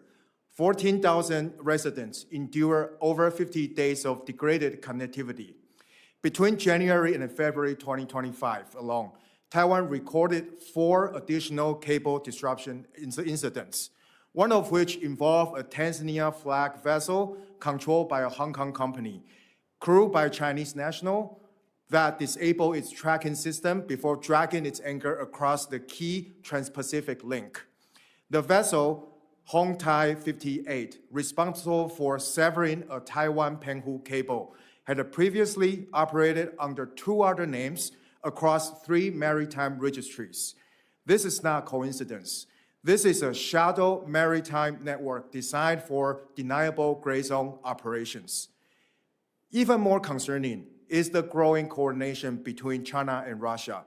In November 2024, the Chinese vessel Yipan 3 dragged its anchor for over 100 miles in the Baltic Sea, severing 2 European cables. European investigators identified Russian crew presence and intelligence coordination between Russia and China. The lesson is clear. Subsea infrastructure attacks are becoming normalized forms of hybrid warfare. The threat must not be assessed in isolation. It is part of increasingly integrated challenges to U.S. and allies' resilience. In PLA doctrine, cutting undersea cable is among the earliest pre-invasion actions. By targeting as few as 3 cable clusters near the Bashi Channel, China could theoretically reduce Taiwan's international bandwidth by up to 95%. Combined with cyber operations and satellite jamming, this would create a multi-domain informational denial strategy from space to the seabed. In the peacetime, average cable repair time exceeds 40 days. Taiwan has no indigenous cable repair ships. In the wartime, repairs would be nearly impossible. Satellites are necessary, but not sufficient. My recommendations. Congress can act on several fronts. Number one, pass the Taiwan Undersea Cable Resilience Initiative Act. Number two, modernize the international legal framework governing cable protection. The current convention dates back to 1884. Number three, expand enforcement tools and sanctions targeting IUU vessels and the proxy actors used in cable sabotage. On the Taiwan side, Taiwan should build indigenous cable repair capacity, ideally with Japan. Taiwan's Coast Guard should expand its vessel watch list, patrols near the critical cable corridors. Taiwan must diversify landing stations beyond current metropolitan concentration points, reducing the geographic choke points that make the entire system vulnerable to a handful of precision strikes. In conclusion, the United States has a narrowing window to strengthen deterrence before crisis dictates the response. China will continue gray zone operations as long as the costs remain low and ambiguity remain exploitable. Undersea cables are not just infrastructure. They are the barbed wire of the 21st century digital information order. They mark the threshold between stability and isolation. In a Taiwan contingency, cable disruption will not be the beginning of war, but it will be the signal that escalation has begun. Before I close, I want to speak directly as a former legislator from Taiwan. Taiwan's legislature must pass the urgent defense budget. Taiwan's national security cannot be a partisan issue. Taiwan's political parties, both ruling and opposition, must stand in unity when facing national security threats.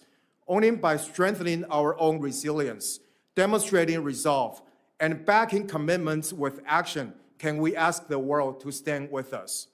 Thank you for the opportunity to testify. I welcome your questions.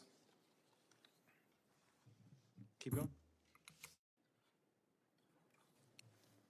Co-chairs Shriver and Kaiken, commissioners and members of the commission staff, thank you for inviting me to testify on U.S.-China competition in seafloor minerals. It is important for Congress to understand the significance of U.S. leadership in the nascent seafloor minerals sector in light of its weighty implications for the development of naval weapons and platforms, for the pursuit of greater supply chain security across multiple critical minerals, and for the protection of U.S. national interests in the high seas. Exploration and recovery techniques and technologies for seafloor minerals significantly overlap with the race to develop new underwater naval systems. This dual-use potential means that efforts to pursue seafloor minerals in the long term can considerably enhance the warfighting capabilities of participating nations. Mineral exploration on the abyssal seafloor inherently involves the launch, operation, recovery, and coordination of advanced underwater and seafloor vehicles designed for high reliability at ocean depths as deep as 4 to 6 kilometers. Such efforts will likely deliver improved performance of underwater and seabed platforms designed to contest strategic waters that are often shallower, like maritime choke points, the vicinity of important naval anchorages, and regions like the Western Pacific and Arctic Oceans. Technology areas of particular interest include underwater vehicle power systems and autonomous behavior, mine warfare, and moored seabed sensors, but encompass an impressive range of domains. Simultaneously, seafloor minerals offer the United States an opportunity to improve the country's supply chain security for 4 critical minerals at once: nickel, cobalt, manganese, and copper.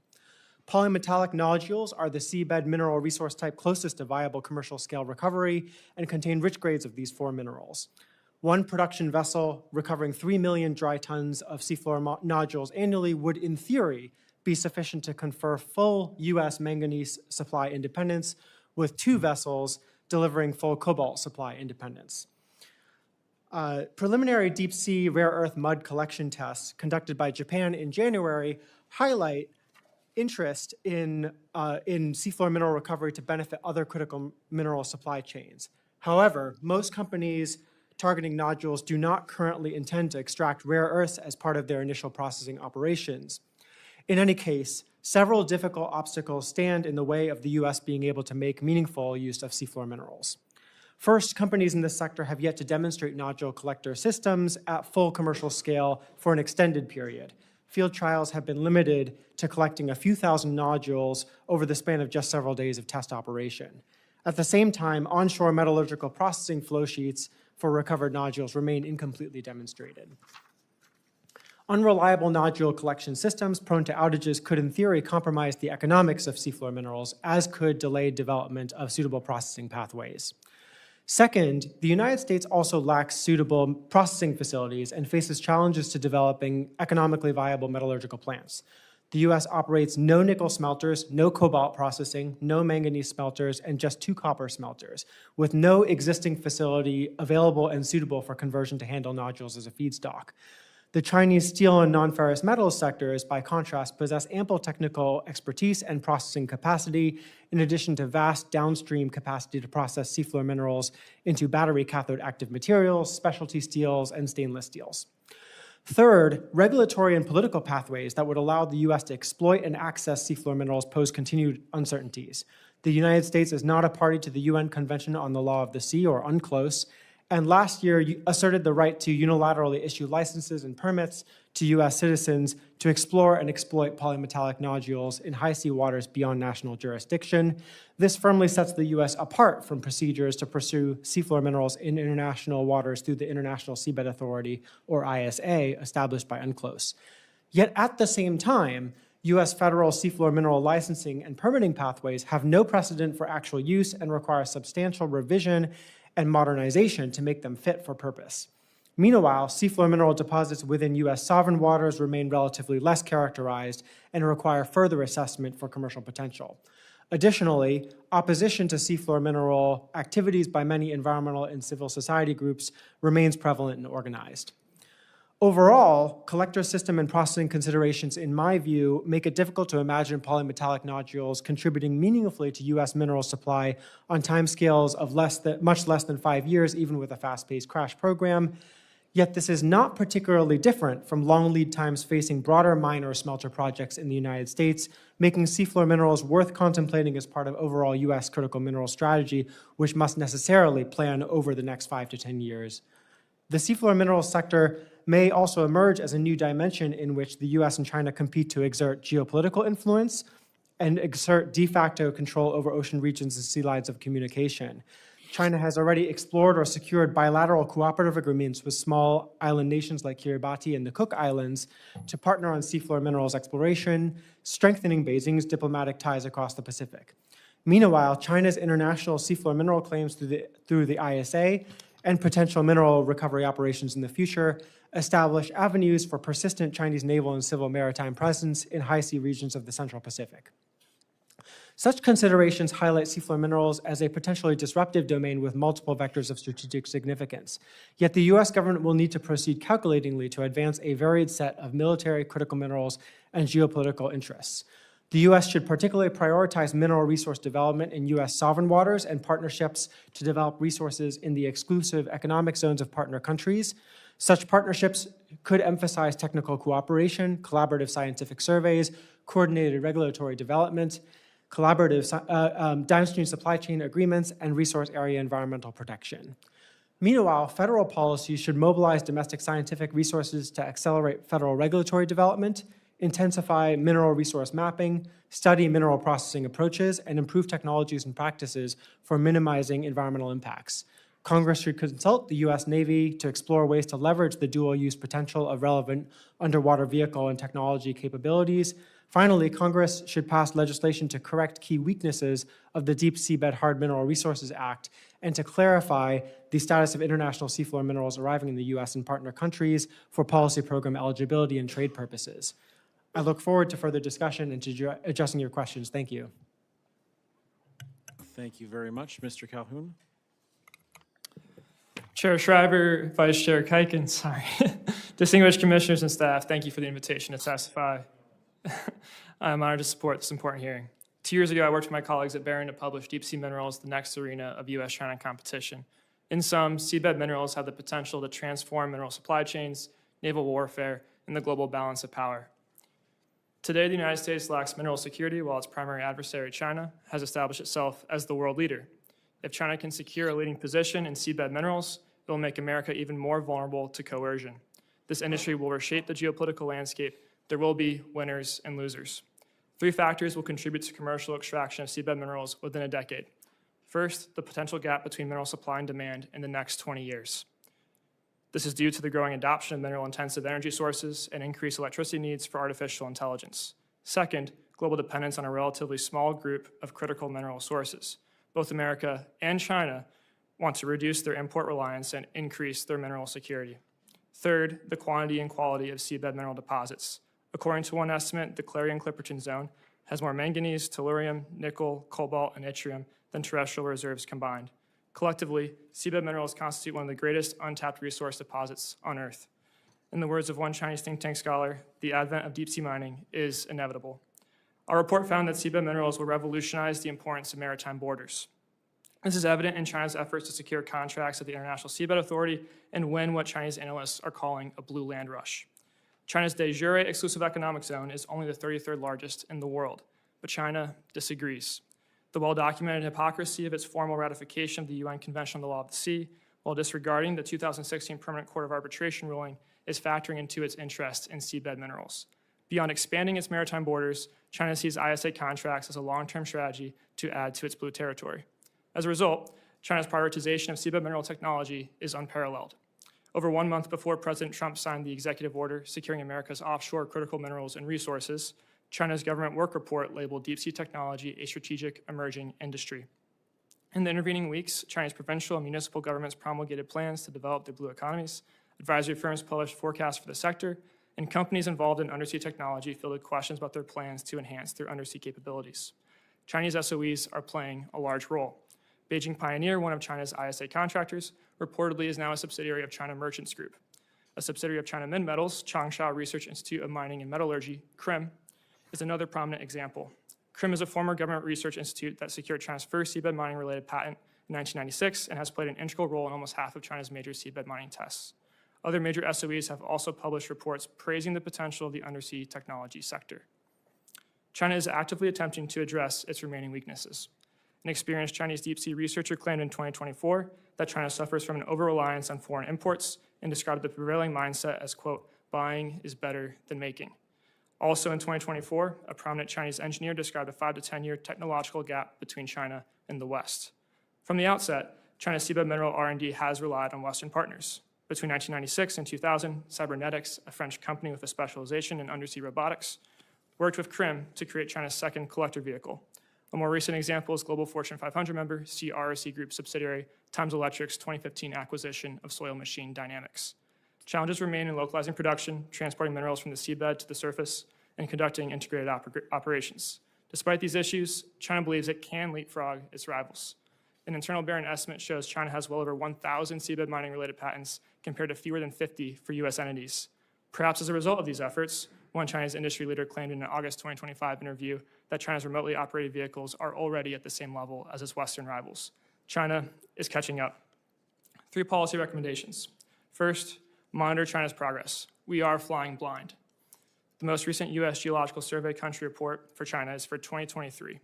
Increasing the rate of these reports will provide vital insights for U.S. business leaders and policymakers. In addition, including a section in the annual mineral commodity summaries on seabed minerals would help decision makers stay abreast of China's progress and get back on the front foot.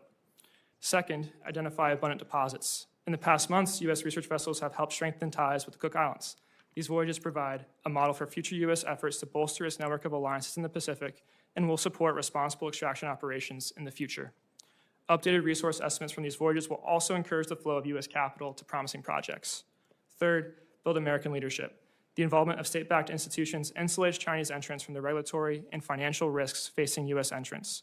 The Trump administration and Congress are focusing on America's moribund mineral processing and shipbuilding industries, but more can be done to incentivize American investment. Advancing and scaling U.S. seafloor mapping, extraction, environmental monitoring, shipping, and processing will not happen overnight. The The highest value investment would be a government-backed, first-of-its-kind nodule processing facility in the United States. Such a facility would help shift the center of gravity of critical mineral supply chains away from China and back toward America. We are at risk of ceding yet another strategic industry to China. In 20 years, the United States could see itself crowded out of the EEZs of allies and partners, international waters, and forced to watch China extract minerals in the EEZs of Vietnam, the Philippines, and around the world. China has a viable path to become the technological and processing hub of the seabed mineral sector, expanding its OPEC-like control of critical mineral supply chains in the process. This will erode American deterrence and help establish China as the regional hegemon. Thank you again for the opportunity to testify. I look forward to your questions. Thank you, Mr. Calhoun. We are going to go in alphabetical order, so that means that Commissioner Bodovich is first. Mr. Hsu, you spoke about the need for regulations and laws to create a deterrence against the cutting of cables. What is a realistic deterrence that's obviously not military that would stop this from happening? Thank you, Commissioner. I think one of the stronger deterrent would be allies working together in the region to share the early stage warning, particularly when China creates false signal when it tries to enter into the gray zone activities. One of the most prevalent Chinese gray zone warfare capabilities is to shock the regional actors by creating synchronized accidents and with militia boats and dragging their anchors in different areas. And this has created confusion amongst our allies because allies such as Japan and Philippines are also facing the same ambiguity and confusion state. So it's very important to develop a coordinated response as an integration to deal with real-time threats. And also, as we look at the current situation, right now, this is a real-time map of the Taiwan's 15 existing cables. Now, if you look at this, 8 are currently broken. And we don't have information whether they are deliberately cut by China or they are broken because of the outdated infrastructure or the weather situation. But these are all created under the gray zone sphere, and because it also takes more than 50 days to repair. So it is becoming a very challenging state as we look at the already difficult situation to repair in the region. Well, then, and this is part of the problem, right? Where if a fishing boat could accidentally or intentionally pull an anchor and cut a cable, trying to define a deterrence to stop that, right, it seems pretty difficult. Yeah, I would advocate that one of the probably most effective way is joint patrol by the Coast Guards in Japan and Taiwan, especially concerning the water nearing both countries' territory. Especially some of those cables are broken or damaged in the areas that's overlapping the two countries' territory. And Taiwan needs to broaden its vessel patrol to those corridors, and so is Japan as well, so that when some sort of accident happens, there could be a joint response. Thank you. Mr. Calhoun, when we talk about minerals offshore, what kind of exploration has been done, needs to be done? How far are we away from being able to scale some of these critical mineral deposits? Yeah, for sure. The USGS has done many surveys over the past decades. There was a peak of U.S. leadership in exploration in the 1960s and 70s. In fact, when I mentioned patents for U.S. firms, most of those happened in the 20th century, so very few recently. And per Seaver's comments, and I also would like to hear his thoughts on this question too, all it matters is finding the right kind of deposit. And so it could be off the coast of Alaska, it could be off the coast of Wake Island, it could be Northern Marianas. Just there hasn't been not enough work has been done by USGS and others, also have enough resources devoted to it in recent years to find potential viable deposits. And that's what the administration, I think, is trying to do with BOEM right now, to invite more exploration of these American continental waters. But all it takes is find the right deposit. But per Seaver's comments, there's a lot of technological issues that need to be addressed to make these deposits commercially viable if they are the right quantities. So, Mr. Wang, how much time would it take? We could do it in a couple of years to try to identify, or is this a decades-long process? So I think a distinction would need to be made between which resource deposits we're talking about. Based on the President's executive order, which focuses on mineral resources in international waters, particularly the Clarion-Clipperton Zone, those resources have been extensively mapped. So contractors already know where the most dense nodule fields are and have already considered how they would strategize their plan of operations to commercially recover those nodules. So that would, those resources are closer to commercial scale development. However, resources in the US's EEZ zone waters, my understanding is that current BOEM and NOAA mapping efforts have done basic mapping for half of those waters, and detailed resource characterizations have not yet been done. And that would be a necessary requirement in order for commercial operations in those regions to go forward, because you need a certain requisite density, particularly for nodules, in order for recovery to be economically viable. And so just for my understanding, how long does that take? If you want to start a survey, is this a year or is it longer? If you were to do an intensive crash program, it could potentially be done in a year. Okay, thank you. Thank you very much. Commissioner Hodges. Thanks. Several of you have spoken this morning about sort of the Chinese deploying undersea capabilities, whether that's deploying cables, repair capabilities, seabed mineral extraction. Building off the question that was just asked by Commissioner Budovich, what's stopping the U.S. and allies from building an American Shenzhen? To really sort of tackle this and continue to seize the day? Thank you, Commissioner, for your question. I think one of the most challenging situations is under seabed mapping. Right now, China controls the World Seabed Mapping Authority. And it is very clear that, especially the law that I mentioned, that convention that dates back to 1884, that was mapping that's done with a telegraph wire. But today it's a fiber optic cable. So there needs to be a re-initiation of convention and to re-examine the current state of the seabed mapping. And also the incidents that I described just now around the Taiwan island, the issue that we face is those seabed mapping are now either controlled by China or China, Taiwan, and China, Korea, and Japan. So when China is involved in it, it makes it other two parties also hard to react as well.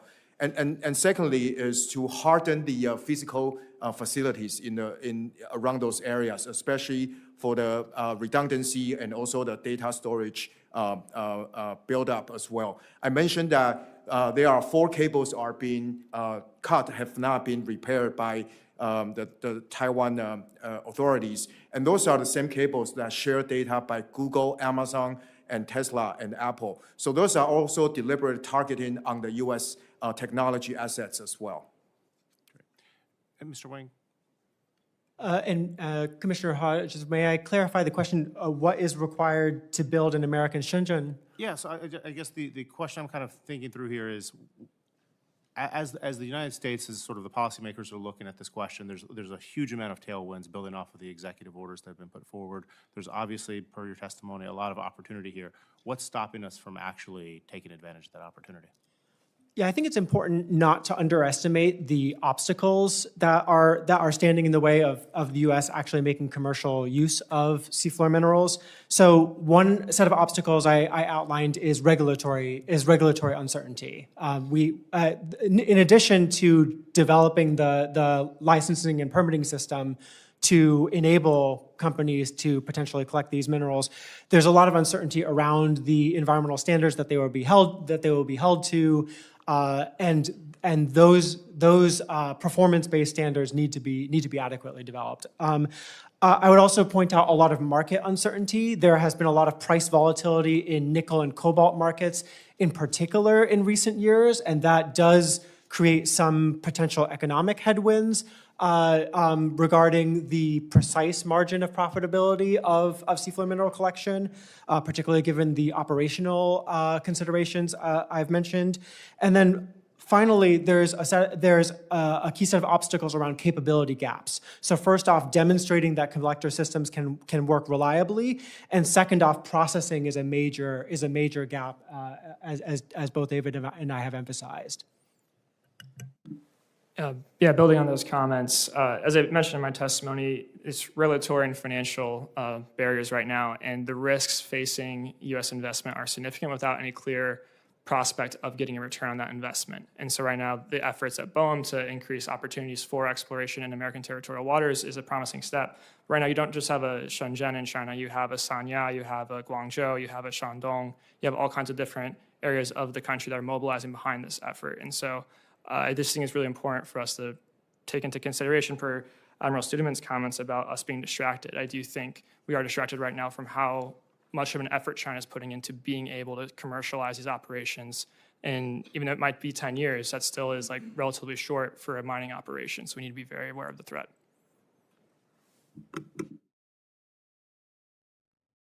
I think I'm calling on myself now. All right. Admiral Brooks talked to us about beyond China's EEZs and their activities in the critical mineral space. And he referred to it as almost like a BRI-like activity that they were conducting in a lot of these spaces. Other than sort of shining a light on it, sort of identifying the sort of debt diplomacy cycle that the Chinese get these countries into it, how should we think about this problem from sort of a new and novel way? And the reason I ask this question is I feel like the shining a light on a strategy, has some effect, but countering it is more important. And sort of how do we think about that? Is this a unleashing private capital situation? Is this unleashing the State Department's assistance authorities? Is it both? Is it something different? Jump ball, whoever wants to take a spin at answering it. So I have a few thoughts on that question. So I think one important thing from the seafloor minerals consideration is that BRI-like initiatives in collaboration with international partners, between China and international partners, are China's potentially fastest route to being able to access seafloor minerals. Because the International Seabed Authority has been in regulatory deadlock, and because China is still assessing the quality of their seafloor mineral resources in their relatively limited exclusive economic zone, other countries' EEZs are their most promising route to being able to collect seafloor minerals commercially in the near term. And so here, I would agree that the State Department's role is. think that the State Department's role is very important here. To take the Cook Islands as an example, I think the government of the Cook Islands is explicitly trying to balance the United States and China in soliciting technical support, scientific surveying, and as it moves towards regulatory development and potentially eventually commercial recovery of the minerals in their EEZ. And so I think other island nations in the Central Pacific would be interested in being able to balance sort of competing value propositions from many countries that have interest in mineral resources in their EEZs. Yeah, no, there's a lot that can be done. Engaging is the first step. The State Department has a large role to play in this, and there's been a lot of effort recently with the voyages I mentioned to the Cook Islands that have done it's been good for us. We haven't been present as much as we could have in the past few years, even though the Cook Islands has wanted to have American involvement.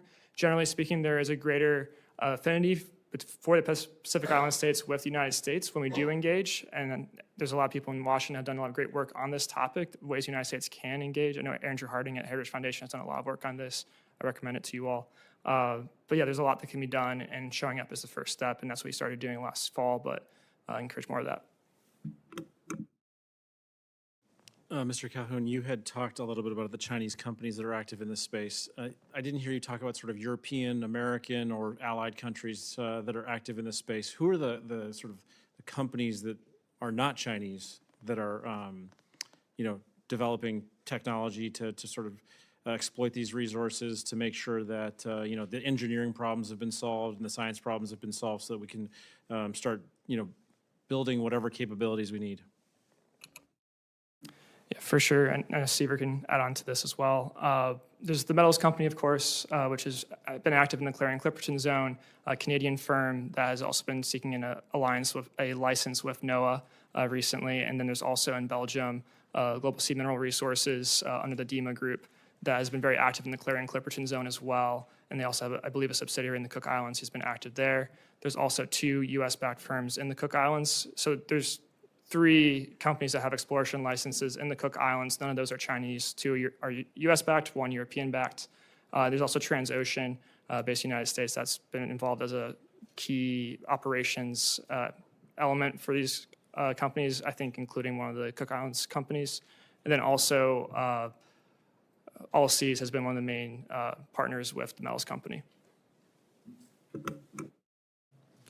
Just to add on to David, I think in my view, the Metals Company and Global Sea Mineral Resources are the most advanced contractors in terms of the development of their collector vehicle technology. They've both demonstrated very heavy, large, very close to full commercial scale collector vehicles at depth in the Clarion-Clipperton Zone, collecting thousands of tons of nodules in their initial tests. In addition, both of these contractors already possess production vessels that have been modified to support seabed mineral recovery. And in addition, both of these companies have conducted the resource surveying work that I was mentioning previously, and so have a very good idea of which particular deposits and areas that they would be initially targeting. All right. That's the end of my time. We'll go to Commissioner Miller. Thank you, Vice Chair Kuiken. I'd like to dig deeper into subsea cable traffic to understand it a little bit better. And I'm curious to whether the Chinese, for instance, have a level of sophistication sufficient enough to be able to understand which cables to cut to inflict which damage. Now, obviously, if cable A, if cable's going from point A to point B, then you can sort of glean some information, who's using it, what kind of information might be on it. But is there a level of sophistication overall to understand if you're a Chinese naval vessel cutting or thinking about cutting subsea cables, would you understand, well, I got to stay away from that cable because it could have Wall Street traffic that could affect markets, but maybe we target this other one because it would have other specific information? How much do we know? How much the Chinese side know? Is this a factor? Please. Thank you, Commissioner, for your question. We have about 500 cable sets around the world, and we only have 23 cable repair ships that are in operation. So for China, if you look at this map, the existing map that Taiwan's cable connecting Taiwan is now dealing with, what China is trying to find is to poke the vulnerable points where they can create small entry damage. And because the repairment is very long, normally take 45 to 60 days. So constantly cutting with a small amount of cost on them, but then would inflict a lot of cost and burden for the countries that have to dealing with the cable damage and the cable repairment.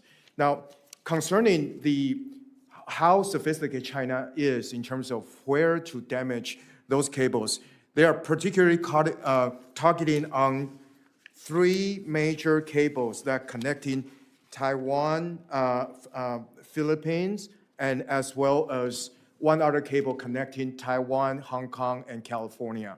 And those were particularly concerning to all the internet traffic that would be connecting the Southeast Asia and East Asia to the North America. And these are the 3 cables that are also have the terminals on the Taiwan as well. And 2 major terminals are in metropolitan concentration points. So that itself also create a vulnerability as well. So I would say China tries to create all these flashpoints and to confuse as to how they develop the pattern. But the pattern is clear, it's consistent and synchronized. And to see how, if the repairment is long and slow, then the distraction can be prolonged and sustaining on their part. All right, let's keep digging on that. I'm curious, and the fact that there's only 23 ships, as you say, may answer this question before I ask it, but I'm curious to what the global cable repair architecture looks like. Obviously, like most things, there's a U.S. side of this. It's sort of bifurcated. There's an ex-China side and a China side to the cable repair because nobody wants someone working on the wrong cable. But is there a difference between what happens in the Atlantic, the Pacific? Like, do the Europeans go fix their European cables and the Asian countries fix their Asian cables, or is this truly a global industry? Yeah. Thank you, Commissioner, for your question again. A comprehensive system such as armored undersea cables, diversified landing stations, and a dedicated repair fleet, and as well as a satellite ground infrastructure, as well as a hardened terrestrial backup system, would likely to cost in the range of $5 to $10 billion and spread over a decade. And this figure accounts for construction costs, typically $30,000 to $50,000 per kilometer for the modern fiber optic cables. And then for the repair vessels, it's between 200 to 300 million each, and as well as the satellite system that's not been accounted for.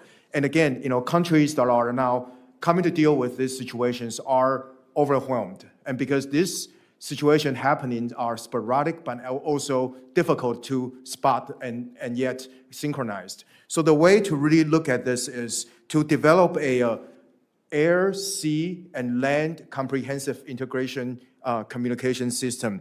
So it is to integrate the LEO satellite system as the backup, but the satellite system only can account for 5% of the type of the data traffic that undersea cable can transmit.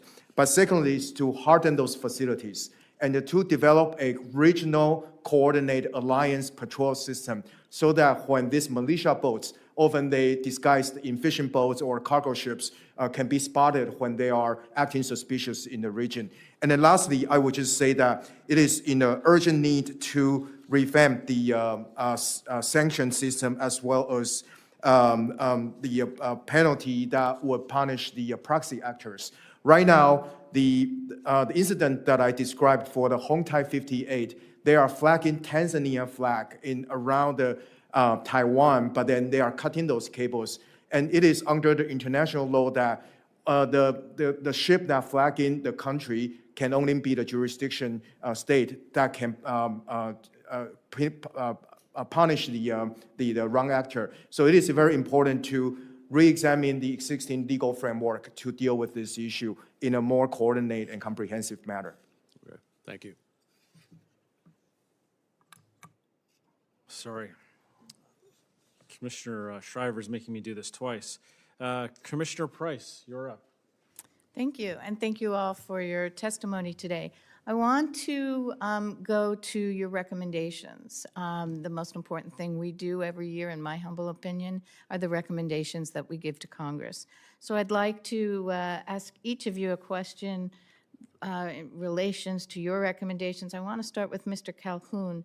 You talked about a nodule processing plant. Can you give me another minute's worth of what that entails, what the scope is, what is the cost involved, how would that work? Yeah, I'm happy to start. I know Seaver is more aware of the specifics of the processing that would be required, but some proposals have been for on the Gulf Coast, where we have a lot of infrastructure already built out, a lot of relatively affordable energy that would be necessary to support such a facility. It would be an extensive, expensive operation, though. There are different estimates. Around $1 billion, I think, has been put around, but there are other considerations that would factor into that. I will mention that China has already been doing extensive work on their own ability to process polymetallic nodules. Most of the patents that have been received by firms in the past few years have all been Chinese firms for these technologies, these processes.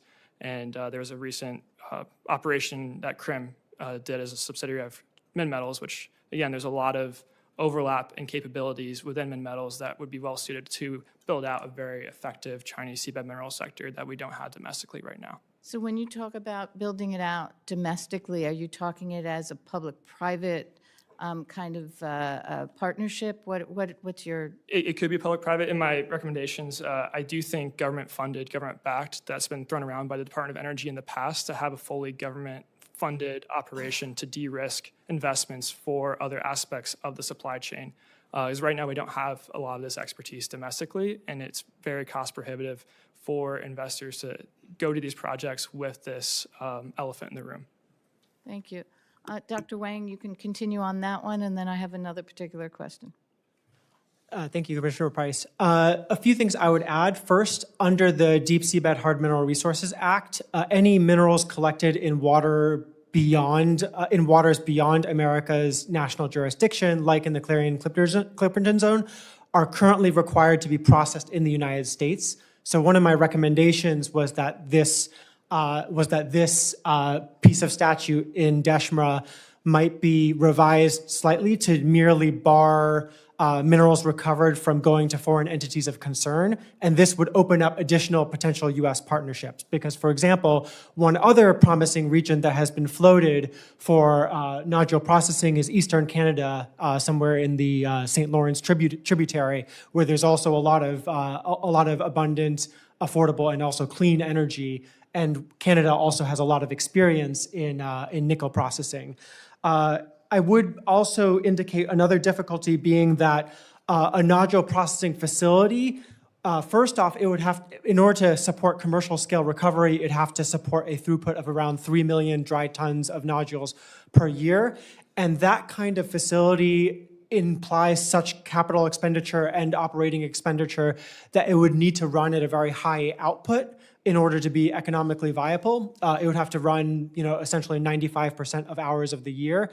And so that makes it very sensitive to the reliability of seafloor nodule operations and also potentially to disruptions of seafloor nodule operations, either by, for example, direct action environmental activism or gray zone activities. And so one option that I would also potentially flag is actually batch processing of nodules. Where a quantity of nodules could be collected, and rather than having a dedicated processing facilities, those nodules could be processed as a batch, potentially at some existing processing plant or through some alternative smaller scale arrangement, and that might create an alternative route that would convert those nodules into materials that could be used downstream. But at the same time would avoid the significant capital expense of creating a dedicated plant. But of course, the cost benefit of such options needs to be evaluated in detail. You also make a recommendation about environmental monitoring and impact assessment, and also noted that there are a number of people who are already engaged and focused on this issue. How do you see that balance working out? So I think environmental social license is actually very important for a long-term sustainable seafloor nodules industry. For example, some potential downstream off-takers or companies that would use these minerals have actually expressed some reluctance, even some support for seafloor minerals moratorium until scientific knowledge can advance. So I think that that additional research on environmental impacts is actually very important to create a market for seafloor minerals to proceed. And in addition, I think this work is also very important to develop viable working environmental standards that can govern the progress of this industry as it starts out, and provide a basis on which those standards can be iterated upon based on further knowledge gained during initial operations. So I think that is very important. Thank you. Thank you, Commissioner Price. We'll now turn to our beloved Chair, Commissioner Shriver. Thank you, Commissioner Kuiken. Mr. Hsu, I wanted to ask you about the possibilities of rapid repair and the implications of this, because if I understand from your testimony, it's average about 50 days to repair, and that's a function of limited number of repair ships and all that. But I mean, it seems to me if you cut that in half, like That would be incredible progress, but that's still 25 days. And if you're looking at an activity that is sort of the opening salvo of something more aggressive and kinetic, 25 days is forever. If you cut that in half, 12 days, that's forever. So what are the alternatives? I mean, I think investments should be made in rapid repair capabilities, but can you talk a little bit more about resiliency in ways that provide some redundant capabilities beyond? Yeah, thank you, Chair Shriver, for your question. At the current rate and dealing with the current state, it's impossible to repair all of the broken cables. So we need to look at what are the priorities. The priorities are those who connected global data traffic. I think those are the priority ones. And secondly, I think there needs to be a more stronger incentive from the public and private partnership to incentivize private sector to also get into this field.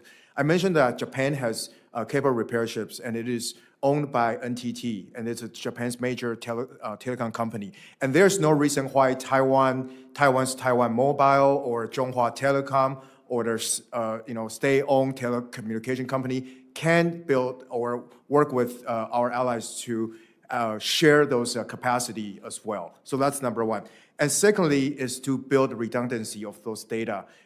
You mentioned about 50 days. It seems to be even ridiculous in today's sort of internet age, and as well as the considering everything is now on AI space as well. And so it is very important to develop and also back up our data on the secure cloud storage as well. So developer redundancy is probably the next remedy I would recommend. And number three is to really look at what in 12 to 24 months, what a success would look like. And I would argue that right now, if China were to invade tomorrow, they could just cut off 3 cable clusters, and that will plunge the island into the complete darkness. But we need to at least have the 30% of the backup data in order to prevent the island from going dark. So to be able to do that and also to maintain critical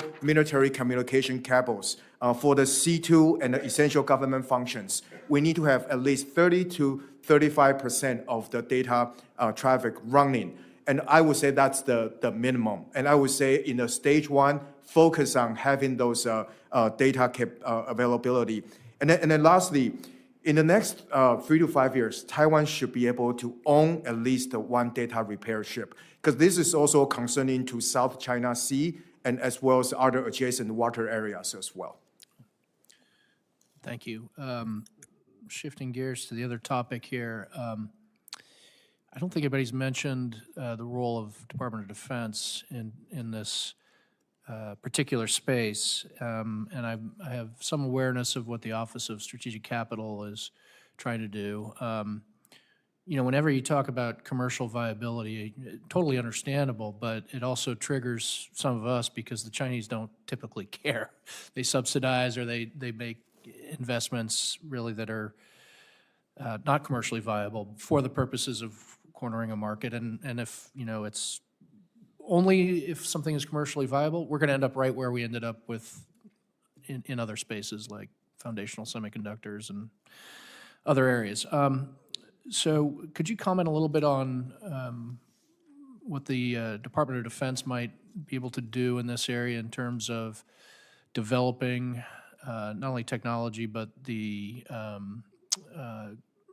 strategic capital investments and using the DoD's buying power as a major customer, putting together consortiums of buyers and the like, and how that your assessment of how that's working? Yeah, so right now I know that there have been talks about having a nodule stockpile. So in the interim period until there is a processing facility built out, whether it's Canada, United States, another allied country, having some kind of offtake for companies, knowing that they'll have someone to buy the product, incentivizing them to continue their operations. That's really important. I think beyond the offtake agreements, it's similar to the rare earth agreement last year with MP Materials, where this is an industry that's obviously very strategic, highly strategic, and the Chinese are well aware of this and are moving accordingly, that it could merit some kind of full ownership or stake taken by DoD through OSC in one of these entrants or multiple entrants to make sure that they are able to stay competitive against a bunch of SOEs who are able to continue supporting potentially non-commercially viable activities.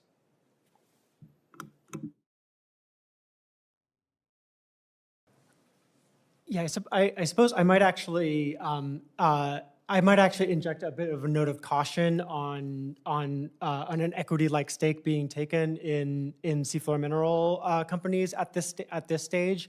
I think equity is a valuable tool in the U.S.'s toolbox for critical minerals policy, but in this case, I think these companies have not yet demonstrated their end-to-end production. And as a result, the potential volatility and exposure to the taxpayer is higher risk than in the case of, say, MP Materials that has a working mine and a plan and existing investments in place to get to a full mine-to-magnet supply chain. And I do think that the point you made, Chair Shriver, is very important, that the contrast here is asymmetric, because the Chinese companies that are pursuing these developments are, on the private sector side, state-owned corporations with very wide portfolios that have the balance sheets to support early-stage ventures that may not turn a profit for decades. So that asymmetry is important to counterbalance.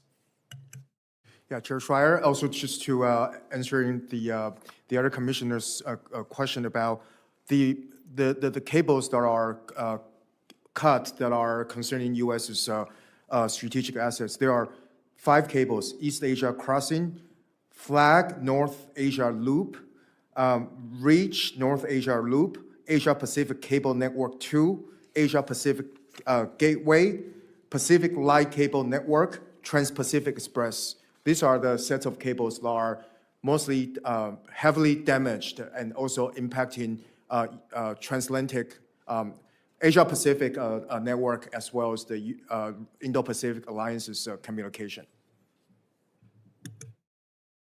Thank you very much. We will now go to Commissioner Slevin.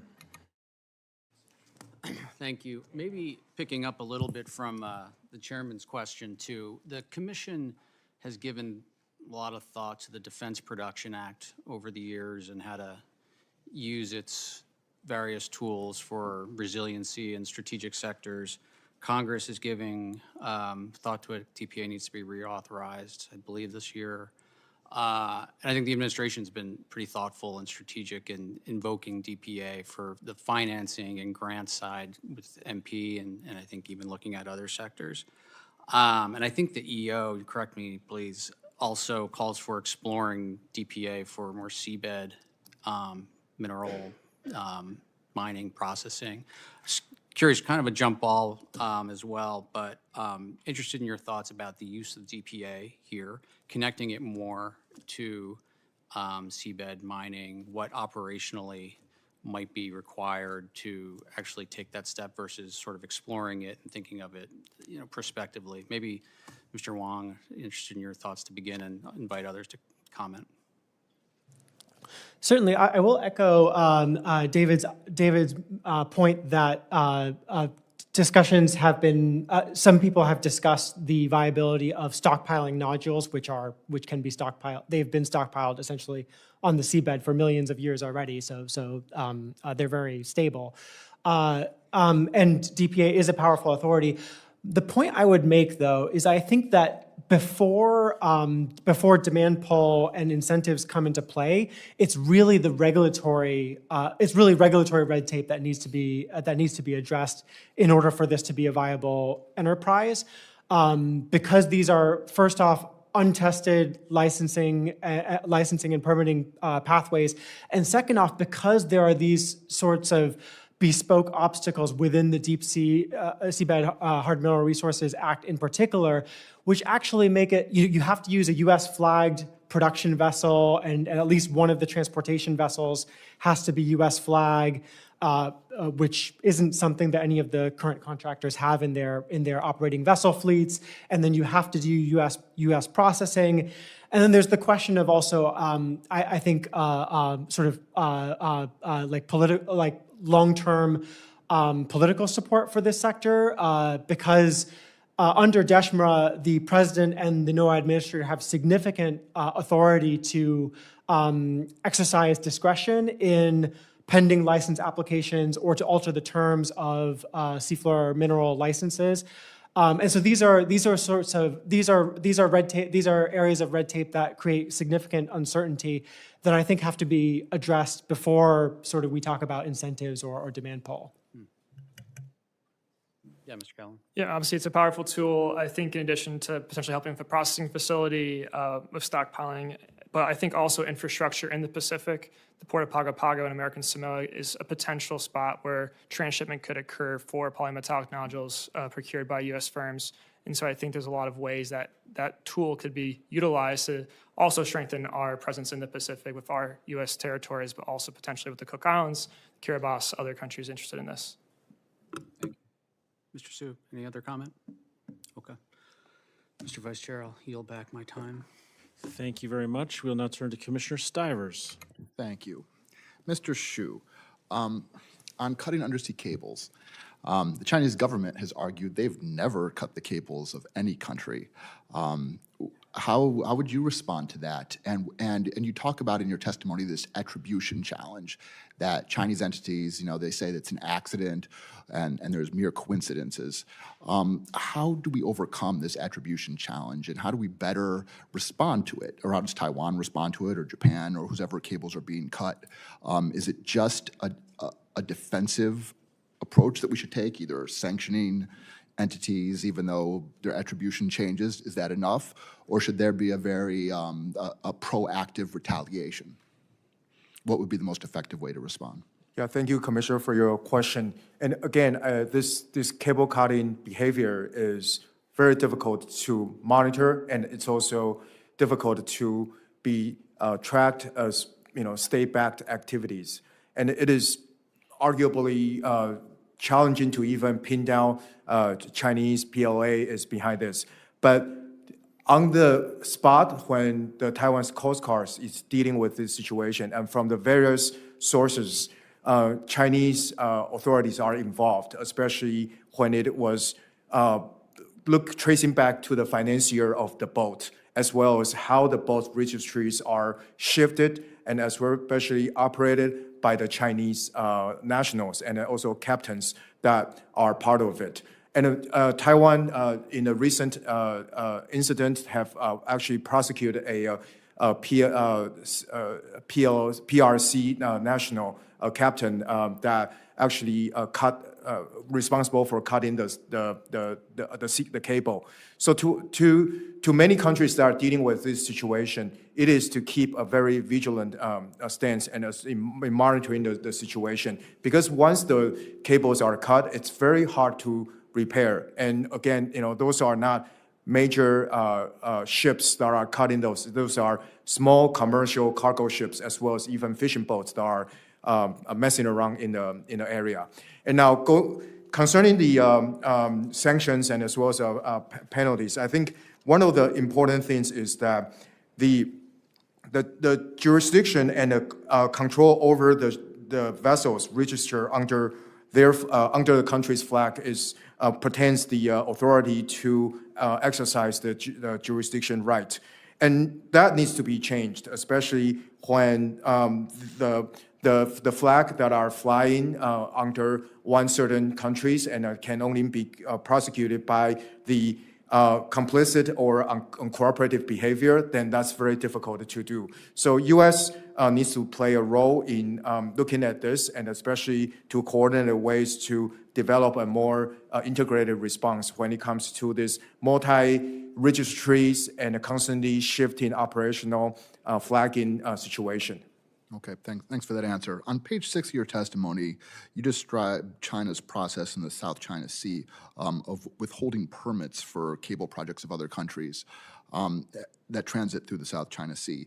Can you explain this dynamic a little bit more? And is there any response from ASEAN as an entity or from individual ASEAN countries? Are they going through that process and literally asking the Chinese government for permits? It is very clear that Chinese are now also intervening in that region, and particularly with the cable cuts around Taiwan, some of the traffic are rerouting through the Southeast Asia as well, particularly through the Philippines and Luzon Island.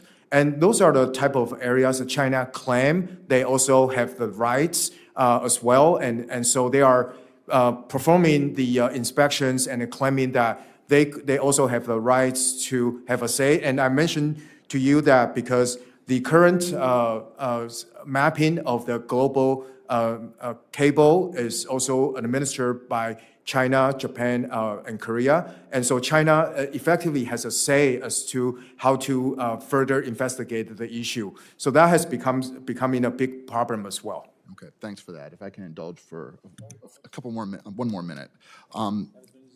Dr. Wang and Mr. Calhoun, on seafloor minerals exploration, we know Chinese entities have zero regard for the environment, and we see these entities going all over the world, depleting fishing stocks as far as Latin America and off the coast of Africa. Zooming out, you know, U.S. needs critical minerals, obviously, for the strategic competition and for our security. But zooming out, how can we avoid a race to the literal bottom that damages our environment, damages our oceans, in terms of this competition with China on seafloor mining? So I would emphasize two dynamics that work in favor of avoiding a race to the bottom. One being that inherently, because of our regulatory system, operations taking place under U.S. jurisdiction would be held to a higher standard. You would need to go through NEPA review. You would need to abide by Coast Guard regulations on ocean dumping, et cetera. And the second, I think this point is very important to emphasize, which is that one reason why domestic or allied critical mineral projects have struggled is because there is this unlevel playing field where the negative environmental and labor and human rights externalities of Chinese production have not been internalized. And so I think that it's actually very important for the U.S. in conjunction with allies and partners to raise that bar and work multilaterally to enforce consistent global high standards on minimum environmental standards, for example, or forced labor regulation that can effectively exclude the bottom of the barrel production from the global market and thereby significantly level the playing field. Because even while the U.S. or allied production may often be higher cost in the current market is really not a free market where these externalities are being accounted for, and better regulation to price in those factors would position a better, more higher standards production much more competitively. Thanks. One comment I'll make is that right now China is looking to position itself within the ISA as the responsible stakeholder.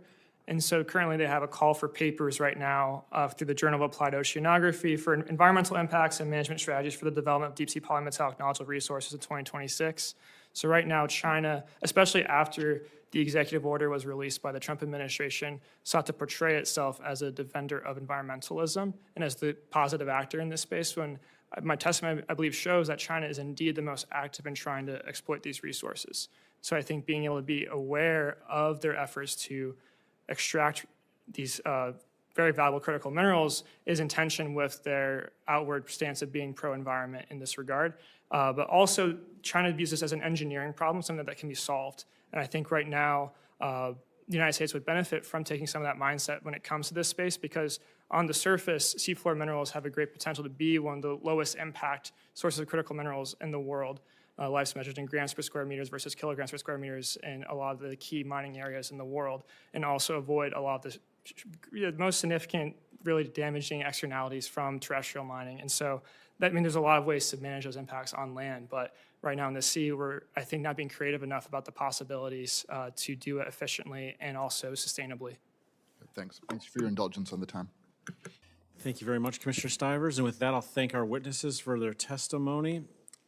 And I'm supposed to announce the next commission's hearing, which sadly has no Disney songs in the title. It'll be on March 19th. The hearing title is China's Expanding Interest in Latin America, Development, Leverage, Coercion, and Crime. And with that, we are adjourned.